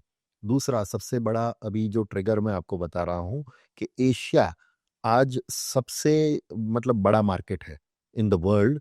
आप अगर यूरोप को और वेस्टर्न पार्ट को देखेंगे तो apart from that Asia is the biggest market. उसमें India, emerging market, emerging economy, China again second in the world, Russia, ये तीनों की पॉपुलेशन कंबाइन करेंगे ना तो वर्ल्ड की 70% ऑफ द पॉपुलेशन तो सिर्फ इसी में रहती है। तो आप समझो कि ये कितना टूरिज्म लाएंगे, जबकि ये 3 to 5 आवर्स के ट्रैवल डिस्टेंस पे है टू रासल खेम। लोग वहाँ जाना पसंद नहीं करेंगे, यहीं पे आना पसंद करेंगे। एग्जैक्टली और कोई भी चीज नहीं बनती है ना तो वो उतना हाइप क्रिएट होता है। आप यास आइलैंड को ही देख लो, आप वैसे देखने जाओ तो यास आइलैंड में क्या है, थीम पार्क्स के अलावा कुछ नहीं है, बट फिर भी आज हर बंदा जो दुबई आता है वो अबू धाबी एक बार जाता है डेफिनेटली। और उसमें कुछ नहीं है, सिर्फ आपके थीम पार्क्स बने हुए हैं लाइक फरारी वर्ल्ड हो गया या सी वर्ल्ड है या तो फिर वार्नर ब्रोस हो गया। तो यही चीजें हैं जो लोगों को अट्रैक्ट करती है। तो फिर जो कसीनो है which is an addictive thing के लोगों को मतलब एडिक्शन हो जाती है। Right. Gaming is an addiction. एक बंदा टूरिज्म के प्लेस पे तो आप फरारी वर्ल्ड एक बार गए तो दोबारा नहीं जाओगे, it's not an addiction. Casino ऐसा है, it's an addiction. So casino addiction है तो डेफिनेटली लोग आएंगे। और उसमें एडेड एडवांटेज क्या है कि सी व्यू प्रॉपर्टीज, बीच प्रॉपर्टीज लोगों को हमेशा एक हॉलीडे फील देती है। और प्रियांक भाई आई think the best part is कि उसके आसपास जो भी बन रहा है, हम भी बेच रहे हैं, आई थिंक वो अल्ट्रा लग्जरी रेजिडेंसी बन रहा है। सो जो मिलेनियर्स बिलियनियर्स हैं, हाँ। They want to live in the branded buildings. I think Tonino का एक प्रोजेक्ट आया है अभी जो हम काम कर रहे हैं, हाँ। और फैशन टीवी वहाँ है, लुई विटॉन का भी टावर आ रहा है। So Rimi, you you can understand कि वर्ल्ड के टॉप ब्रांड्स अगर किसी लोकेशन पे आ रहे हैं, so there is something big which is coming. Absolutely. और ये जो आइलैंड है उसकी एक्सक्लूसिविटी ये है कि there is a limited supply. मतलब हर जगह पर क्या होता है कि there is an unlimited supply कि बिल्डिंग बनती रहेगी बनती रहेगी बनती रहेगी, पता नहीं कितनी बिल्डिंग बनेगी, we never. Right right. But island होता है ना तो उसका एक लिमिटेड सप्लाई है। जैसे पाम जुमेरा है तो there is no more land to develop, तो वो उसकी जो एक्सक्लूसिविटी है वो रहती है। बिल्कुल। इस वजह से प्राइसेस अप्रिशिएट होते हैं because there are limited supply in the market. So वैसे ही मुझे मरजान आइलैंड का लगता है कि एक्सक्लूसिविटी है, मार्केट में सप्लाई उतना ही रहने वाला है 5 साल के बाद भी। डिमांड कितनी भी बढ़े, सप्लाई तो उतना ही रहेगा on the island, and that is why I think it will grow more in the coming future. जिसने प्रियांक भाई आज पैसे लगा दिए उसकी 5 उंगलियां घी में। बिल्कुल। एब्सोल्युटली लग रहा है आने वाले टाइम में this could be a game changer and tourism का एपिसेंटर बोल सकते हैं कि और रासल खेमा गवर्नमेंट जो है it is very very supportive, और वो काफ़ी सारे ऐसे इंफ्रास्ट्रक्चर ग्रोथ कर रहे हैं जिसमें आपको अगर लाइव अगर आप जाओगे वहाँ पे तो फील होगा कि नहीं, government is improving there infrastructure and all. और साथ ही साथ जियोग्राफिकली आपको बताऊं कि सातों एमिरेट्स में सबसे अच्छा इंफ्रास्ट्रक्चर या सबसे अच्छी पोजीशनिंग रासल खेमा की है बिकॉज दे हैव माउंटेन्स जहां पर है, जहां पर मतलब it's a Goa of India only कि जहां पर माउंटेन्स भी है, ग्रीनरी भी है, बीचेस भी है और सी भी है। तो ये जब जहां होता है ना तब वहां हमेशा टूरिज्म आता है। हम 2005 में आई थिंक रसल खेमा में शूट कर रहे थे दीवाने में पागल के लिए। ये थी। उस टाइम पे कुछ भी नहीं था, सिर्फ रेगिस्तान था और 1 या 2 बचे कुछ होटल्स थे सिर्फ। रिजॉर्ट्स थे बस वही। हाँ, रिजॉर्ट्स थे बस। हाँ। मुझे आज भी याद है कहाँ से तो रसल। अब मैं आपके लेके जाऊंगा दोबारा, अब आप बताना कि फ्यूचर है कि नहीं है। और अब मेरा क्वेश्चन वही आ रहा है कि we have seen you on a big screen. 2002 से आपकी जर्नी शुरू हुई थी आई गेस, एंड बॉलीवुड में आपकी पहली मूवी थी हंगामा। ठीक है, तो हंगामा से लेके अभी तक की जर्नी आपकी बॉलीवुड में, and then coming to Dubai. So what makes you to Dubai? What are the thought process behind that, which everybody wants to know? I'm also one of your fan कि जिन्होंने आपको बड़े पर्दे पे देखा है। वो एक टाइम था कि जब हम मूवीज देखते थे, हंगामा, धूम और बहुत सारी मूवीज आपकी देखी है। क्या चीजें थी जो आपको दुबई लेके आई, और वो एक मतलब स्ट्रेटेजिक मूव था या क्या था? जैसे कि मुझे जो फील होता है कि फिल्म इंडस्ट्री जो है थोड़ी सी उसका टाइम स्पैन बहुत मतलब ज्यादा लंबा नहीं है, specially for women. Absolutely, absolutely. लड़के तो हमेशा राज करते रहते हैं because it's a male dominated industry. तो Definitely. आज भी सलमान खान, शाहरुख खान राज कर रहे हैं वहां पे इतने सालों से, 20 25 30 Yeah. साल हो गया। और सेम हीरोइंस जो उनके साथ काम करते थे वो आज भी या तो सपोर्टिंग कास्ट में दिख रही है या तो उनके सिस्टर के रोल आई में थिंक दिख अब रहे तो हैं। उनकी बेटियां भी उनकी अभी उनकी माँ भी बनने लगी है, बहुत सारे एक्ट्रेसेस। तो जो विमेन का एक लाइफ स्पैन है ना फिल्म इंडस्ट्री में, बहुत ही छोटा है। तो अगर आपको जैसे आई थिंक फिल्म इंडस्ट्री में जो फेम का नशा है ना, वो भी एक एडिक्शन ही है, जैसे आपका गैम्बलिंग का नशा है। बिल्कुल। ठीक है, अभी गैम्बलिंग आप करो, कोई प्रॉब्लम नहीं है, कसिनो में जाओ, खेलो, एंजॉय करो, लेकिन इंटेलिजेंट इंसान वही होता है जिसको पता होता है कि मुझे किस टाइम पे टेबल से उठना है। एग्जैक्टली कोई भी बिजनेस में आपको एग्जिट कहाँ पे लेना है ना, रिस्पेक्ट रहते रहते, नाम रहते रहते, क्या कि लोग आपको सवाल करें आप निकले क्यों थे, जैसे आप पूछ रहे हो। क्रिकेट में भी ऐसा ही होता है, क्रिकेट में भी बॉलीवुड में भी जब ऐसा है। टॉप फॉर्म में रहते हो ना, जब अच्छा चलता है आपको लगता है, और आपको इसलिए मैं बोलती हूँ कि हमेशा कोई भी बिजनेस पे आप घुसते हो या कोई भी बिजनेस करते हो, आपका विजन क्या है। आपका विजन में अगर ऐसा है कि ठीक है चलो देख रहे कर रहे, गो विद द फ्लो, तो आप वैसे ही करते रहोगे, पूरी जिंदगी आपका स्ट्रगल ही है। हमेशा आप कुछ ना कुछ करते ही रहोगे और लाइफ से परेशान भी हो जाओगे, कोई प्लानिंग नहीं, कुछ नहीं। मेरा वैसा नहीं था, मेरा शुरू से ही ऐसा था कि ये एक बिजनेस है, मुझे ये काम करना है, मुझे पता है कि यहाँ से यहाँ तक मैं इज्जत के साथ वो काम कर सकती हूँ। उसके बाद एक प्रॉपर डिक्लाइन आता ही है उसका, लड़कियों के लिए। बिल्कुल बिल्कुल। फिल्म इंडस्ट्री में टाइम एक छोटा सा टाइम, मतलब छोटा सा ही स्पैन के लिए आता है। उस टाइम पे आपने जितना कर लिया कर लिया, उसके बाद आपको दूसरा कोई एक फ्यूचर प्रोस्पेक्ट भी देखना होता है, एक साइड बिजनेस हमेशा, क्योंकि फिल्म इंडस्ट्री क्या है, एक नशा है, वहां से लोग निकल नहीं सकते। बिल्कुल। गैम्बलिंग का नशा इंसान निकल सकते हो, अल्कोहल का नशा इंसान फिर भी निकल सकता है, लेकिन फेम का ऐसा नशा है ना, वो एक मतलब इंसान को सालों लग जाता है। बहुत सारे लोग डिप्रेशन में भी चले जाते हैं, लेकिन लगे रहते हैं, नहीं करना है, कैमरा के सामने आना है। तो फॉर्चुनेटली वो चीज़ मेरा नहीं था नशा, मुझे पता था, मैंने एक बिजनेस के तौर पे ही लिया था उसको, और मुझे वो करना एंजॉय भी कर रही थी मैं। जब तक मुझे अच्छा मिल रहा था मैं कर रही थी। उसके बाद मुझे ऐसा लगा बहुत सारी कॉमेडी फिल्में हो रही है, मुझे क्रेडिट सेटिस्फैक्शन नहीं मिल रहा है, तो मैंने पहले से ही प्लान कर लिया था मैं इंडस्ट्री में रहूंगी, इवेंट्स करूंगी, फिल्म्स करूंगी, जितना हो सके पैसे कमाऊंगी, कमा के निकल आऊंगी, और फिर मैं प्रोडक्शन में घुसूंगी। बिजनेस आपने कुछ प्रोडक्शन में अच्छी तो फिर मैंने प्रोडक्शन चालू किया, मैंने बुधिया सिंह बनाया वायकॉम 18 और मनोज बाजपेयी के साथ, उसको national award milli.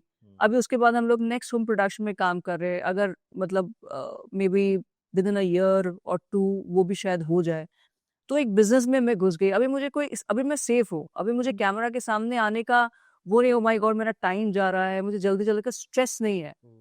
At the end of the नहीं है अभी। फिर हाँ, नशा नहीं है। At the end of the day आपको पैसे ही कमाने हैं, आपको फाइनेंशियल सिक्योरिटी चाहिए, आपको फाइनेंशियल फ्रीडम चाहिए। बिल्कुल। वो आप कोई भी काम करो, चाहे कैमरा के सामने रह के करो, चाहे कैमरा के पीछे रह के करो, बस स्ट्रेस नहीं होना चाहिए लाइफ में। और अम, मेरे हिसाब से मैं खुश हूँ, और मैं ऐसा इंसान हूँ कि ना कि मैं बिजनेस में थी और मैं इंडिया में थी, वहाँ पे मूवी बिजनेस सबसे बड़ी बिजनेस है। राइट। अब मूवी बिजनेस भी वैसी नहीं रही जो एक टाइम पे हुआ करती थी। अभी कोरोना के बाद जितने भी लोग अभी बैठ के नेटफ्लिक्स और अमेजोन प्राइम में फिल्म देखते हैं, वो थिएटर में जाना ही बंद हो गया। वो थिएटर में जाके जो एंजॉय करते थे फैमिलीज के साथ पॉपकॉर्न खा के, To bring audience to the theater is a big task now very big because of OTT. हाँ, तो वो मजा खत्म हो गया। अब क्या है, घर पे बैठ के नेटफ्लिक्स एंड चिल लोग बोलते It's a रहते big risk when you are making a movie for theaters only. If it is not for OTTs, it's a big risk. क्योंकि पहले जो ऑडियंस स्पेसिफिकली हर मूवी थिएटर में जाके देखती थी, वो टाइम धीरे धीरे करके खत्म थोड़ा हो गया। सा ट्रांसफॉर्म हो गया है। और अब now people are more towards OTT movies. वो बहुत सिलेक्टिव मूवीज ही देखने जाते हैं, और उसमें बहुत बड़ा हाइप होता है। Basically to get audience to the theatre is a big task now. और ये क्या, नेटफ्लिक्स और अमेजोन प्राइम आने के बाद इतना इजी हो गया लाइफ ना, कि फिल्म्स लोग देखते हैं, लेकिन 1 या 2 फिल्म देखने के बाद उसको भूल भी जाते हैं। भूल जाते हैं। हम लोग जब थिएटर में रिलीज होती थी फिल्म, वो थिएटर में जब बार बार रिपीट वैल्यू होता था, फिल्म जाके देखने के लिए जाते थे, उसका हाइप क्रिएट होता था, वो याद भी रहता अब था। हंगामा हमने गाना बहुत बढ़िया था, हाँ। आज तक हम देखते हैं। हंगामा हमने शायद मोर देन 100 टाइम्स देखी होगी, कि इतना मतलब चीजों को दोबारा देखते हैं। आज मूवी ऐसी मतलब है ही नहीं कि जिसको आप दोबारा देखो। आई थिंक वो स्पैम बहुत कम हो गया है, और वो मजा भी चला गया। Available, it's in your pocket, तो वो वैल्यू जो खत्म हो गई है। बट प्रियांक भाई, नशा बॉलीवुड का और रिमी जी शायद इस बात को ऐसे फ्रेज कर दें हम कि बॉलीवुड का नशा तो खत्म हो गया, अब रियल एस्टेट का नशा चढ़ चुका है। रियल एस्टेट क्या है? स्टेबल बिजनेस है। डेफिनेटली, और मैं आपको यही बोलूंगा कि इनका ये स्ट्रेटेजिक मूव है, that coming into Dubai and coming into real estate is a very strategic move, at that too at a right time. So timing भी बहुत important And चीज the way I know her as a family, as a Bollywood actress, and now as a one of the top realtors in UAE market, the way she's been, the way she's doing, I'm sure sky's the limit. The way things are going, हमें 18 साल लग गए यहाँ तक पहुँचने में, और madam ने आके सब फोड़ दिया। डायरेक्ट जंप इनटू थोड़ा सा बूस्ट मिल गया मुझे मेरा फिल्मी बैकग्राउंड की वजह से, लेकिन ऑब्वियसली आपको But बूस्ट तो मिल जाता है। You are very humble and down to earth, and आप इतनी शिद्दत के साथ मेहनत कर रहे हो, वरना लोग कई बार क्या होता है, इतना बड़ा फेम देखने के बाद वो मेहनत नहीं कर पाते। And You know, really, we appreciate absolutely, it's not that we are saying just because you are a family and you are here. ये बहुत सारे लोग हैं, and it's an example to the youngsters, those who are listening this podcast. exactly. And as you rightly said when you started, every phase has innings. Innings number 1, 2 and 3. आपको जज करना है कि आप किस टाइम पे एग्जिट करना है, किस टाइम पे आपको एक स्ट्रैटेजिक मूव लेना है, and there is no end to the struggle of your life, no matter how like a Bollywood actress you were and to now, आपको वो you have to keep the spirit on, and आपको वो journey pass on करनी है। You have to be successful, you have to work hard and goes on. And you are a real hustler, कि जिन्होंने अपने life में कभी भी हार नहीं मानी है, and again starting from scratch in Dubai, you know it's very very challenging start, because मुझे पता है कि मैंने जब यहाँ पे दुबई में जब जीरो से स्टार्ट किया था, it's very difficult when you are into a new city, जब आप शुरू कर रहे हैं again starting from scratch into a different segment, आप रियल एस्टेट में आना, and then again starting from zero, and अब इस चीजों के लिए बहुत गट्स चाहिए। हाँ, बीइंग अ वुमन, मतलब आपके लिए तो ये और भी बड़ा टास्क होता है। So it's a really really And हम सुनते थे दैट बिकॉज हमारा बैकग्राउंड कोई भी फिल्मी दुनिया से नहीं था, या एक गॉडफादर नहीं था प्रियांक भाई के लिए, मेरे लिए, बट हम सुनते थे, हमने भी फेस किया कि आप यूएई में आओ, दुबई में आओ, तो you are treated as a fresher. तो what is your take on that? Like it's the same for you, और you got some special treatment, और व्हाट? नहीं यार, एकदम नहीं। मैं जब दुबई रियल एस्टेट में एंट्री करने का मैंने सोचा, तब बहुत सारे लोगों ने बोला तुमको काम सीखने का क्या जरूरत है, तुम डेमैक क्यों ज्वाइन कर रहे हो, तुम डेवलपर क्यों ज्वाइन कर रहे हो, तुम सीधा सीधा किसी के साथ टाइप करके या तो डेवलपर खुद बन जाओ, या तो एजेंसी का खुद का खोल लो। लेकिन लोग नहीं समझते कि जो एक्ट्रेसेस है वो हमेशा इसी वे में जाना चाहते हैं, इजी लाइफ लेना चाहते हैं। लेकिन जब मुझे ऐसा लगता है कि बॉलीवुड फिल्म इंडस्ट्री जो है वो एक लॉन्ग टर्म करियर बन सकती है आपकी लाइफ में, और रियल एस्टेट इंडस्ट्री है वो भी एक लॉन्ग टर्म करियर बन सकती है आपकी लाइफ में। जस्ट बिकॉज कि आप पैसे कमाने के लिए अगर इस प्रोस्पेक्ट को खो देते हो, तो वो आपका सोच है, सोच गलत है। तो रियल एस्टेट में मुझे लंबा चलना है, और उसके लिए मुझे काम सीखना था, क्योंकि मैं ऐसे बैकग्राउंड से आई थी, मुझे डीएलडी का फुल फॉर्म भी पता नहीं था, मुझे स्क्वायर अकाउंट क्या होता है वो भी पता नहीं था, क्योंकि हमारे उधर होता नहीं था, होता ही नहीं है। और एज एन इन्वेस्टर मुझे जितना पता था। बाकी यहाँ पे आके मैं अगर काम नहीं सीखूंगी, किसी के साथ भी मैं टाइप कर लूंगी, सपोज मैं डेवलपर के लिए सेलिब्रिटी फेस ही बन के रह जाओगे। बिल्कुल, यू वोंट गेट जैसे लोग पॉडकास्ट में नहीं बुलाओगे, 2 दिन बुलाओगे, 3 दिन बुलाओगे, लेकिन चौथा दिन अगर मेरे पास मटेरियल नहीं रहेगा बात बोलने के लिए, नहीं है तो टॉक अबाउट रियल एस्टेट। आज हम लोग ये इतना लंबा पॉडकास्ट क्यों शूट कर पा रहे हैं? क्योंकि आई nowadays I have researched about it, and I have come to know a lot of things about real and estate. you gained so much of knowledge about Dubai in a very short period of time. क्योंकि मुझे यहाँ पे टिकना है। लेकिन Exactly.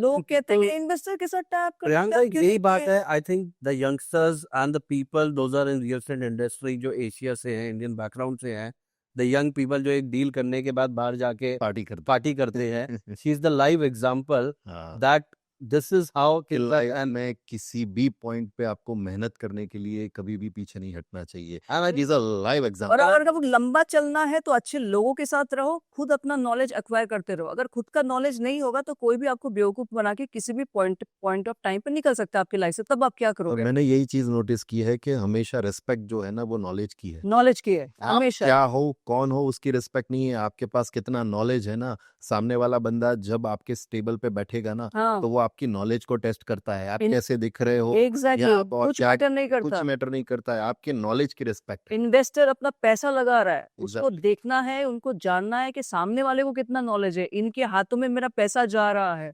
अगर सिर्फ face से आपको वीआईपी एंट्री मिल सकती है बड़े बड़े कंपनी में, लेकिन आप सस्टेन नहीं कर पाते। I think this is a wide open statement to all the real estate people around in UAE or across the globe from Remy Sen that goal should not be shorter, it should be longer, बिल्कुल। and और only then you will win the race. Exactly और मैं आज जमाक में जाती हूँ, 25-25 साल की लड़कियां, 21-22 साल की लड़कियां डीमोटिवेटेड होकर बैठी रहती, नहीं मुझे सेल नहीं मिला, नहीं मेरा हो नहीं रहा है, 2 महीना हो गया। मैंने कहा उसमें क्या है, तुम लोग काम सीख रहे हो, काम सीख के लगे रहो, गिव अप क्यों कर रहे हो? Give up Exactly. करोगे तो तुम्हारा अपॉर्चुनिटी खत्म हो गया ना। नहीं उसका इतना हो गया, मेरा हो नहीं रहा है, टीम का, ये सब चीजों में इतना स्ट्रेस रहता है ना। मैंने कहा उसका मत देखो, तुमको नहीं पता कि उसके क्या क्या फैक्टर्स फेवर कर रहे हो उसके लाइफ में। मे बी तुम्हारे आप देखो कि आप किस पे वर्क कर सकते हो। और मुझे ऐसा लगता है एक ह्यूमन बीइंग हमेशा अपने पॉजिटिव पॉइंट पे जो फोकस करती है वो फोकस करती है, लेकिन जिस इंसान को अपना लिमिटेशन के बारे में पता हो ना, ये मेरा प्रॉब्लम है, और उसमें जो वर्क करता है ना, वो इंसान बहुत आगे जाती है। राइट। वो इंसान बहुत आगे जाता है। जैसे प्राइम एग्जांपल जॉन अब्राहम हो गए। उन्होंने अपने करियर के शुरुआत में वो मॉडल थे, लोग बोलते थे वो उनको एक्टिंग करना नहीं आता था, तो उन्होंने कुछ नहीं कहा। उन्होंने उसी टाइप के रोल सिलेक्ट किए जिसमें बढ़िया, वो बढ़िया। प्रॉपर लगे, जहाँ पे उनको ज्यादा एक्टिंग करने का जरूरत ना हो। एक्शन फिल्म्स उन्होंने सिलेक्ट किया। प्रेजेंस अपनी दिखाई। एग्जैक्टली, जहाँ पे वो अच्छे लगे, जहाँ पे वो ऐसे नहीं लगे यार ये क्या कर रहा है। तो he was a very intelligent actor, I must say. और उन्होंने वैसे ही रोल्स चूज किए। उसके बाद जब उनका नाम हो गया, लोग जान पहचानने लगे, तो धीरे धीरे और करते करते इंसान एक्टिंग सीख ही जाता है, थोड़ा बहुत वो एक्सपीरियंस आ ही जाता है, कैमरा के सामने ईजी हो ही जाते हैं। उसके बाद उन्होंने वो रोल्स लिए जहाँ पे उनको एक्टिंग करने का मौका मिले। तो I think that was a very strategically वो करेक्ट थे, क्योंकि वो उनको अपना लिमिटेशंस पता था। Right. जहाँ पे मैं उनको पर्सनली जानती हूँ, तो मुझे ऐसा लगा कि वो बहुत ही इंटेलिजेंट एक्टर है। And I think he made a right move to जो भी उन्होंने किया, वो बिजनेसमैन भी बने, Yes. प्रोडक्शन में भी आए, तो सबके सब हिट फिल्म में दी, और हिट फिल्म के साथ साथ सभी फिल्म का क्रेडिबिलिटी भी बहुत ज्यादा है। exactly. तो जिस इंसान को पता है ना मेरा लिमिटेशन क्या है, उस पे वर्क करते हैं, वो बहुत आगे जाते हैं। एक चीज आपने बोली कि लोग स्टार्टिंग में सक्सेस के पीछे भागते हैं और सक्सेस नहीं मिलती है तो डीमोटिवेट हो जाते हाँ हैं। राइट, वो अपने आप को कंपेयर करने लगते हैं कि यार इसका इतना हो रहा है, मुझे नहीं हो रहा है। मैं उन लोगों के लिए एक चीज बोलना चाहूंगा कि अगर आपका विजन सही है, आपका माइंडसेट सही है, तो कितनी भी फेलियर मिलेगी ना, उतना आप स्ट्रांग बनोगे। जिसको इनिशियली सक्सेस मिल गई, वो बंदा मे बी लॉन्ग रन में उतना नहीं सक्सेस बन पाएगा जितना हाँ आप बन कंसिस्टेंसी। पाओगे। क्योंकि फेलियर क्या है, आपको और बेटर बनाएगा। फेलियर आपको बेटर इंसान बनाएगा, आपको हर चीज सिखाएगा। सक्सेस में इंसान सीखना भूल जाता है। आपने आज किसी के साथ बैठे, पहले ही दिन डील हो गई, आप सीखोगे? सामने वाला बंदा मतलब सीखने का एफर्ट छोड़ देगा। हाँ। यार डील हो गई, ओके बस हो गया। हाँ आप मैं- फेल हुए, बिल्कुल। रोज फेल हो रहे हो, that means every day you are trying, every day you are learning. और जितना आप लर्न करते हो, जितना सीखते हो, उतना आप बेटर बनते जाते हो। तो मैं हमेशा ये कहता हूँ कि आप कभी भी सक्सेस को ये टारगेट मत बनाओ कि मुझे जल्दी सक्सेस मिल जाए, जल्दी सारी चीजें हो जाए। जितना डिले होगी ना, उतना आप बेटर बनोगे, और फिर वो जो आपके करियर में जो जंप आएगा, वो छोटे सक्सेस से बहुत बड़ा होगा। और मुझे ऐसा लगता है सक्सेस हो या फेलियर हो, हर चीज में अगर आप एंट्री किए हो, किसी का होता है जल्दी नसीब खुल जाता है, किसी का होता है लेट नसीब खुलता है, लेकिन जिसका जल्दी नसीब खुलता है मे बी वो कंसिस्टेंट नहीं रह पाता। नहीं रह पाता है। वो कंसिस्टेंसी उनको मेंटेन करना You होता get है, it तो नहीं- paid easily और वो आपको वो हाँ। टाइम नहीं मिलता आपको हाँ वो सब डाइजेस्ट करने का। सक्सेस पे फिर इंसान सीखना भूल जाता है। हाँ सक्सेस मिल गई तो वो सीखेगा क्यों? वो बिल्कुल। बेटर नहीं बन पाएगा। फेलियर ही इंसान को बेटर बनाता है। हाँ तो सब चीज का एक फैक्टर के ऊपर भी डिपेंड करता है। और मुझे ऐसा लगता है कि जो भी इंडस्ट्री में आप हो ना, नसीब बहुत इंपॉर्टेंट है। नसीब चाहे कोई भी बोलो, हार्ड वर्क बोलो या जो भी बोलो, अगर आपका नसीब है ना तो वो हार्ड वर्क भी बहुत अच्छा बूस्ट दे देता है आपको। हार्ड वर्क तो आपको करना ही पड़ेगा, उसका कोई बट वही ऑप्शन है नहीं है। कि जो बंदा कंसिस्टेंसी से लगा हाँ। हुआ है कभी ना कभी तब कभी ना उसकी कभी तो उसका किस्मत लक उसको बैठे। हाँ। Yes yes so the thing is as per your discussion कि कंसिस्टेंसी इज द की। आप लगे और एवरीथिंग। आप कभी ना कभी तो फोड़ोगे, आज नहीं तो कल। I think Rimi you are the live example for all these young realtors. आपने बहुत अच्छी बात कही, पीपल डिप्रेशन में होता है। I have seen people getting heart attacks. I have seen people in real estate getting drunk and losing around, Smoking habits. smoking every 30 minutes, all of that. But I think more or less it's something, ये journey छोटी नहीं है। अगर आपको career बनाना है, अगर आपको brand बनाना है, अगर आपको एक ऐसी चीज जिसमें आप ब्रांड बनना चाहते हो, उसका आप हिस्सा बनना चाहते हो, आई थिंक मुझे ऐसा लगता है कि वो प्रेशर कोयले को हीरा बनाता है, एज इट सेज। और आपको हीरा बनना है तो उस फेज से, उस जर्नी से जाना पड़ेगा। एंड आई थिंक जितने भी बड़े लोग हैं, चाहे हम किसी की भी स्टोरी उठा लें, आज हम यूएई के टॉप 100 लोगों की भी स्टोरी उठा लें, तो उनकी journey nobody was blessed with things in heart. उनकी जर्नी यही थी कि वो कहाँ से स्टार्ट हुए और उस सब फेजेस से निकल के वो आज एक ऐसी लेवल पे पहुंचे जहाँ पे वो एक इंटरनेशनल फेस है। वही प्रियांक जी की जर्नी है, वही आपकी जर्नी है, शायद वही आगे बहुत सारे रियल्टर्स हैं जो लोग आज इस उम्मीद से यूएई में आए हैं that they will be successful in the coming years. So be consistent. I want to take one question from this to Remy कि आने वाले 5 साल में where do you see yourself in next 5 years? आने वाले 5 साल में मैं रियल एस्टेट मार्केट को बहुत सीरियसली लेना चाहती हूँ। दूसरा, मैं अपने प्रोडक्शन बिजनेस को भी बहुत सीरियसली लेना चाहती हूँ। अच्छी फिल्में भी बनाना चाहती हूँ। स्टेबिलिटी मुझे यहाँ पे मैं उम्मीद कर रही हूँ मुझे मिलेगी, क्योंकि दुबई एक बहुत स्टेबल इकोनॉमी, स्टेबल मार्केट है। अगर आप ठीक तरह से काम करोगे, अच्छे लोगों के साथ रहोगे, अच्छा टाइम आपका अच्छा रहेगा और आप डिसीजंस थोड़े से सही लोगे, तो आप यहाँ पे लंबा गेम खेल सकते हो। Definitely. और यहाँ पे पैसे भी बहुत ज़्यादा है। आपको अगर कमाना आए तो ठीक तरह से, सही इंटेंशन के साथ। तो I think at the end of the day money is very important, कि आप फाइनेंशियल स्टेबिलिटी और फाइनेंशियल फ्रीडम आप में होना ही चाहिए। अदरवाइज ये ज़िंदगी पूरी स्ट्रेस में गुजर जाएगी। अरे यार, कल का खर्चा कैसे होगा, ये कैसे बिल्कुल, होगा, वो बिल्कुल। कैसे होगा। और अगर आप, बहुत सारे लोग होते हैं जो अपने लिए जीते हैं।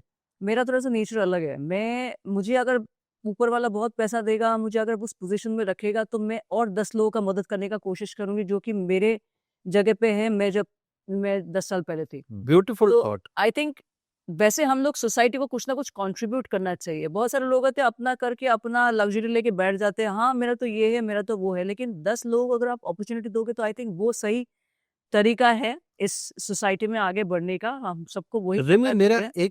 एक पर्सनल क्वेश्चन है, if you don't mind me asking. आप खुद ही हमारे पर्सनल फैमिली मेंबर हो, आप पर्सनल। मैं वही जानना चाह रहा हूँ, why I am asking it from you, because शायद ये बाकी लोग इसको आंसर करें तो अलग होगा। एक there is a saying about UAE and Dubai कि no matter you have money, no matter you have luxury, no matter how big you are, you still are alone or you feel alone in UAE or Dubai. How was that for you in Dubai? Do you miss your family? Do you have friends here? Do you think that you have made any good family friends? How is your experience on that?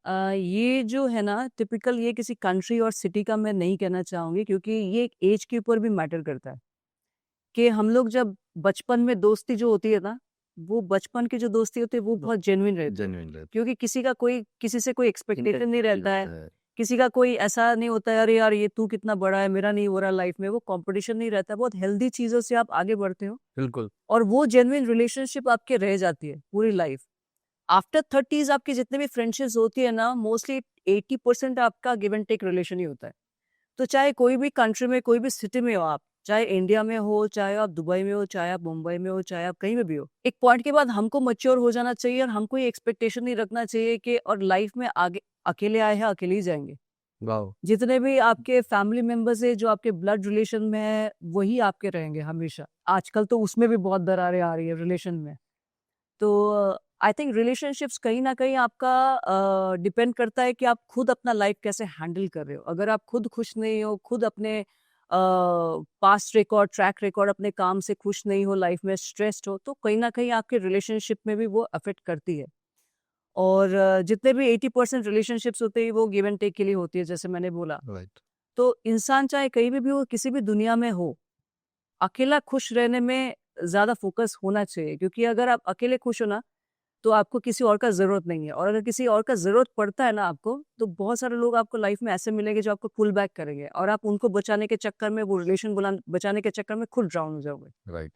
तो एक luck की भी बात होती है कि आपके इर्द-गिर्द के लोग कैसे, बहुत सारे लोगों के दोस्त बिल्कुल। बहुत अच्छे होते हैं, जो डिप्रेशन में रहते हैं, तो उनको फुल बैक कर लें। नहीं, उनको उठा लेते हैं। और बिल्कुल। बहुत सारे लोग हैं तो जो डिप्रेशन में होते हैं, वो उसको एकदम डुबो देते हैं और भी। राइट। तो एक लक की बात है। लेकिन चाहे कोई भी कंट्री में हो, कोई भी सिटी में हो, आपके दोस्त हो या ना हो, आप खुद अपने कंपनी के साथ खुश हो के नहीं, आप स्ट्रेस फ्री हो के नहीं, ठीक है, चलो आप कंटेंट हो के नहीं अपने लाइफ से, अपना कंपटीशन अपने साथ है कि नहीं, किसी और के साथ नहीं।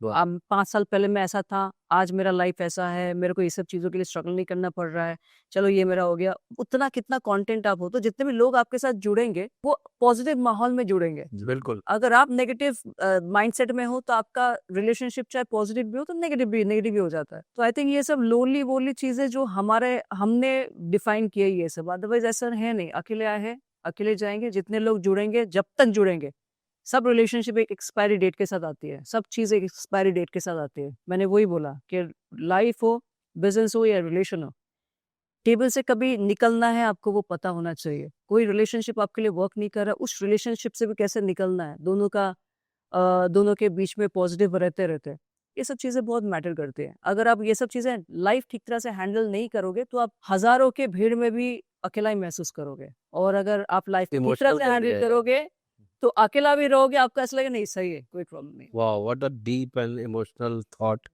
And that's the crux of life basically. Definitely. So Based on the experience and legacy she has created. काफी टाइम मैंने बहुत सारे लोगों से सुना है, इंडिया में बहुत सारे लोगों से सुना है, अरे अभी प्रॉपर्टी में इन्वेस्ट नहीं करते हैं क्योंकि आई थिंक करेक्शन आने वाली है। बिल्कुल। तो सच में ऐसे कुछ करेक्शन आने वाली है कि मतलब क्या ऐसे ही, मतलब कहाँ से ये आया? ये करेक्शन वर्ड जो है ना, वो मैं 5 साल से सुनता आ रहा हूँ। जो जब एक्सपो अनाउंस हुआ था, एक्सपो आने वाला था, एक्सपो 2020, तो कई सारे लोग बोलते थे कि ये एक्सपो की वजह से, एक्सपो 2020 की वजह से ये लॉन्चेस हो रहे हैं, एंड ये फिर धीरे धीरे डाउन हो जाएगा, विच नेवर हैपेंड। कोविड आया, कोविड के बाद फर्स्ट वेव, सेकंड वेव आई 2021 में, उसके बाद एक्सपो हुआ, and expo was a biggest success. मतलब इस डेकेड का सबसे बड़ा एक्सपो, और सबसे ज्यादा लोग आए दुबई में। It was a major success. 6 महीने एक्सपो 2020 चला, उसके बाद भी मार्केट नीचे नहीं गई। उसके बाद यूक्रेन रशिया वॉर हुआ, लोगों ने बोला अब तो डेफिनेटली मार्केट नीचे जाएगी, वहां से मार्केट 30-40% और ऊपर गई। उसके बाद मल्टीपल कॉन्फ्लिक्ट्स हुए इन मिडल ईस्ट, मल्टीपल ऐसे इंस्टेंसेस आए, जैसे इस साल भी हुआ था कि कतर वाज इन्वॉल्वड, या कई सारी चीजें ऐसी हुई इजराइल की और ईरान की, इंडिया में पाकिस्तान हाँ, जिसमें लोगों को लगा कि अब तो मार्केट डेफिनेटली नीचे जाएगी। तो ये 5 साल में मैं 500 बार सुन चुका हूँ कि करेक्शन होगी, बट करेक्शन ऐसे नहीं होती है। ये जितनी भी सिचुएशन है ना, वो दुबई को हमेशा मतलब एक सेफेस्ट हेवन और सेफेस्ट स्पॉट की तरह से दिखती है लोग उनको। और आज भी हर साल सबसे ज्यादा लोग यहाँ पर मूव इन या सेटल होने के लिए आ रहे हैं। राइट।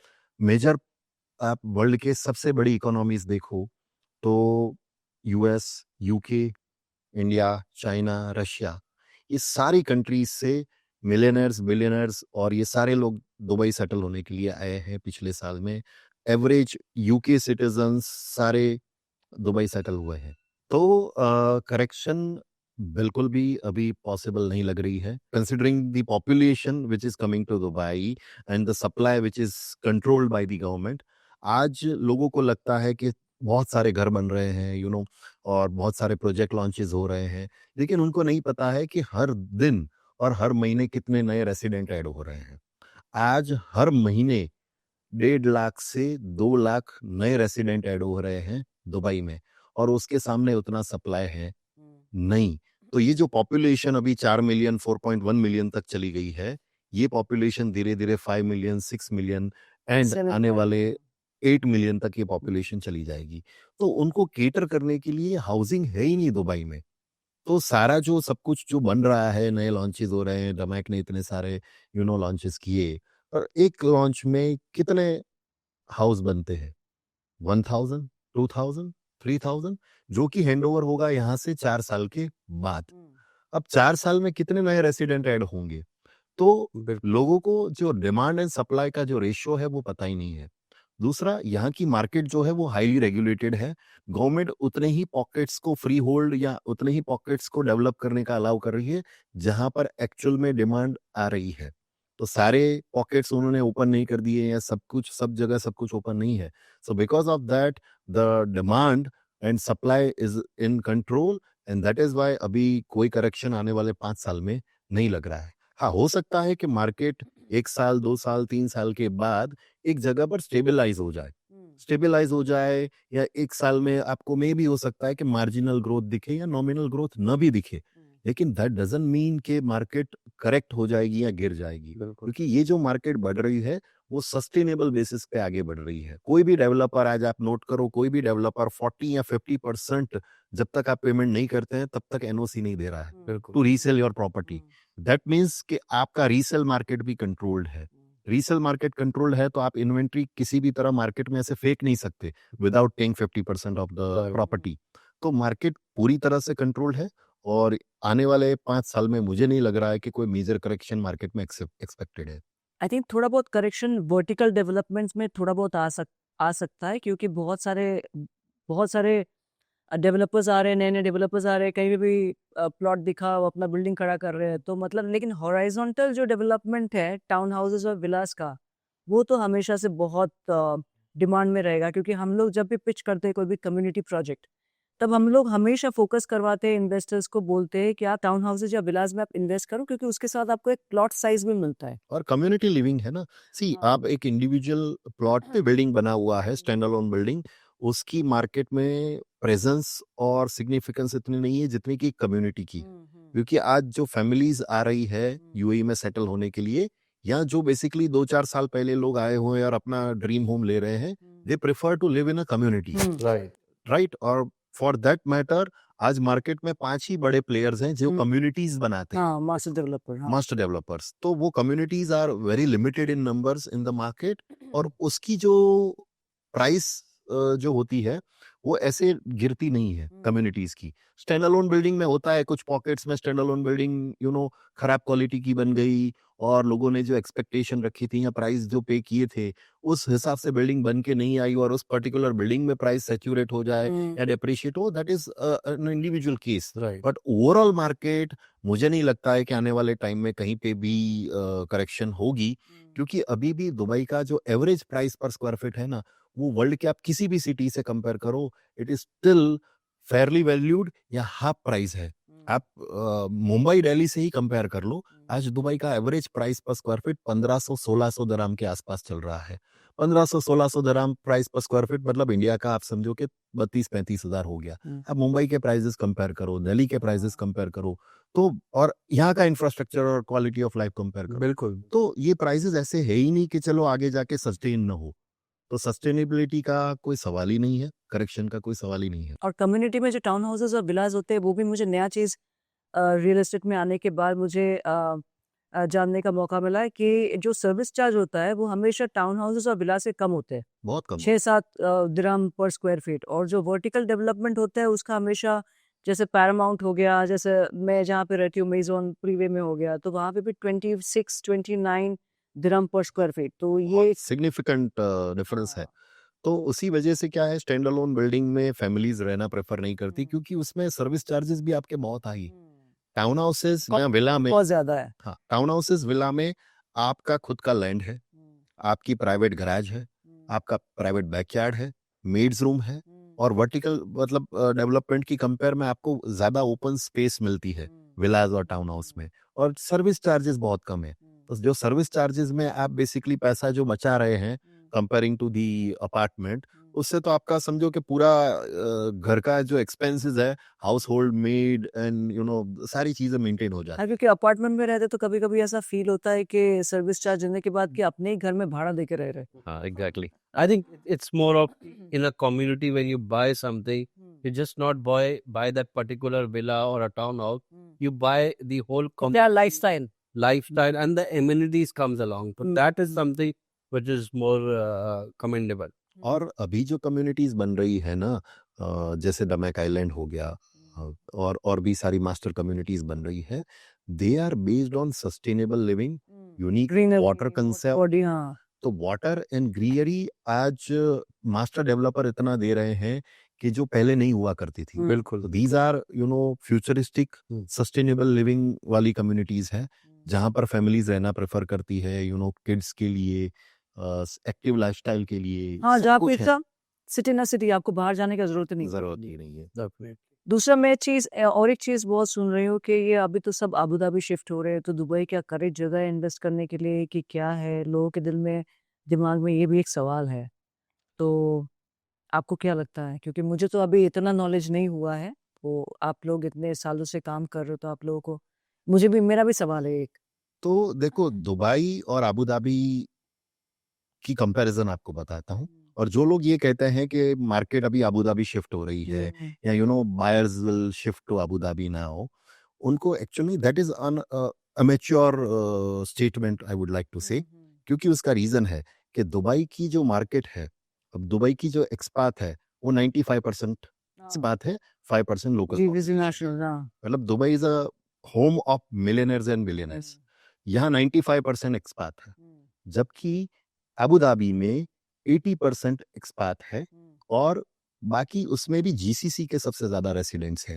मतलब कि बाकी कंट्रीज से आए हुए लोग कम है, जीसीसी रेसिडेंट्स ज्यादा है। और वहाँ पे सेकेंडरी मार्केट भी नहीं है आपका। हाँ, दूसरी सबसे बड़ी बात कि दुबई का जो स्क्वायर फीट है वो 4100 स्क्वायर किलोमीटर है।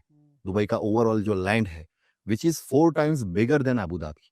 अबू धाबी का लैंड है वो 1000 स्क्वायर किलोमीटर है, दुबई है 4100 स्क्वायर किलोमीटर। तो दुबई में जो इंफ्रास्ट्रक्चर ग्रोथ और एक्सपेंशन जो हो रहे हैं वो अबू धाबी में पॉसिबल नहीं है, क्योंकि अबू धाबी में पॉकेट्स है, आइलैंड्स बने हुए हैं। So it's not a suitable market compare to Dubai.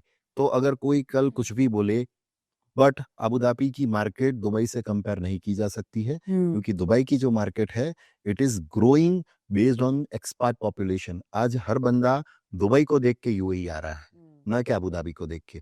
तो आने वाले टाइम में हो सकता है कि हाउसिंग की डिमांड अबू धाबी में बढ़े, but that is for local audience जो वहां पर रहती है उनके लिए बढ़ेगी, ना कि इंटरनेशनल इन्वेस्टर्स के लिए। क्योंकि जो ट्रांसपेरेंसी, जो लेगेसी दुबई ने क्रिएट की है बाय क्रिएटिंग डाउनटाउन, मरीना, और ये जो सारी चीजें, palm Jumeirah, Dubai islands develop हो रहा है, तो ये जो लेगेसी दुबई ने क्रिएट की है, दे क्रिएटेड लैंडमार्क्स, और ऐसे लैंडमार्क्स अबू धाबी में नहीं है। तो इंटरनेशनल ऑडियंस यही लैंडमार्क्स देख के आती है। आज भी लोग डाउनटाउन देख के दुबई आते हैं, बुर्ज खलीफा देख के दुबई आते हैं। और again one more landmark which is Dubai Creek Harbour, मतलब कि सेकंड डाउनटाउन भी दुबई में ही बन रहा है और कहीं नहीं बन रहा है। तो आने वाले टाइम में ऐसा पॉसिबल नहीं है। यहाँ की इंफ्रास्ट्रक्चर ग्रोथ आप देखो कि मेट्रो रेड लाइन, फिर मेट्रो ग्रीन लाइन, फिर metro blue line, brown line भी एक आ रही है। ठीक है। तो ये सारे जो ग्रोथ है, एरियल टैक्सी देख लीजिए, तो ये सारे जो ट्रांसफॉर्मेशन है वो दुबई में आ रहे हैं, ना कि अबू धाबी में। तो कोई अगर कुछ भी बोले कि दुबई की मार्केट अबू धाबी शिफ्ट हो रही है, दुबई के investors basically Abu Dhabi shift हो जाएंगे, that is not going to happen. लोग तो पहले सऊदी के लिए भी बोला करते थे कि अब यूएई की कंपटीशन में सऊदी आ गया है, Saudi is making another tower. But Saudi का माइंडसेट और दुबई यूएई का माइंडसेट टोटली डिफरेंट है। दुबई जो है ना, it's a most flexible and innovative city, future ready city. इसकी कंपैरिजन आप किसी अदर सिटी से नहीं कर सकते। और ये एक चीज भी है कि लोगों को ऐसा लगना चाहिए कि सभी कंट्री में कुछ ना कुछ प्रॉब्लम्स है। कहीं पे टैक्सेशन का प्रॉब्लम है, कहीं पे सिक्योरिटी का प्रॉब्लम है, कभी कहीं पे स्टेबिलिटी का प्रॉब्लम है। हर एक कंट्री में कुछ ना कुछ प्रॉब्लम है। एक दुबई है जो सब फैक्टर्स को मेंटेन करके रखी हुई है। तो अगर अपने कंट्री में आपका जितना इन्वेस्टमेंट हो चुका है, अगर फ्यूचर देखना है तो आपको यहाँ पे इन्वेस्ट करना चाहिए। बिल्कुल। डेफिनेटली। और दुबई में आज बिफोर कोविड सिर्फ 5 लाख कंपनीज रजिस्टर्ड थी, आज वो 12 लाख कंपनीज हो गई है। मतलब सिर्फ 5 साल में 7 लाख और नई कंपनीज ऐड हुई है। So everybody like small medium business enterprises, entrepreneurs, big companies, everybody is coming to Dubai. They are not setting up their business in Abu Dhabi or anywhere else. They are setting up their business in Dubai. तो उनको पता है कि जो young entrepreneurs हैं या millionaires billionaires जो आज दुबई सेटल होने के लिए आ रहे हैं, उनको जो लाइफस्टाइल दुबई ऑफर कर रहा है वो और कोई सिटी नहीं ऑफर कर सकता है।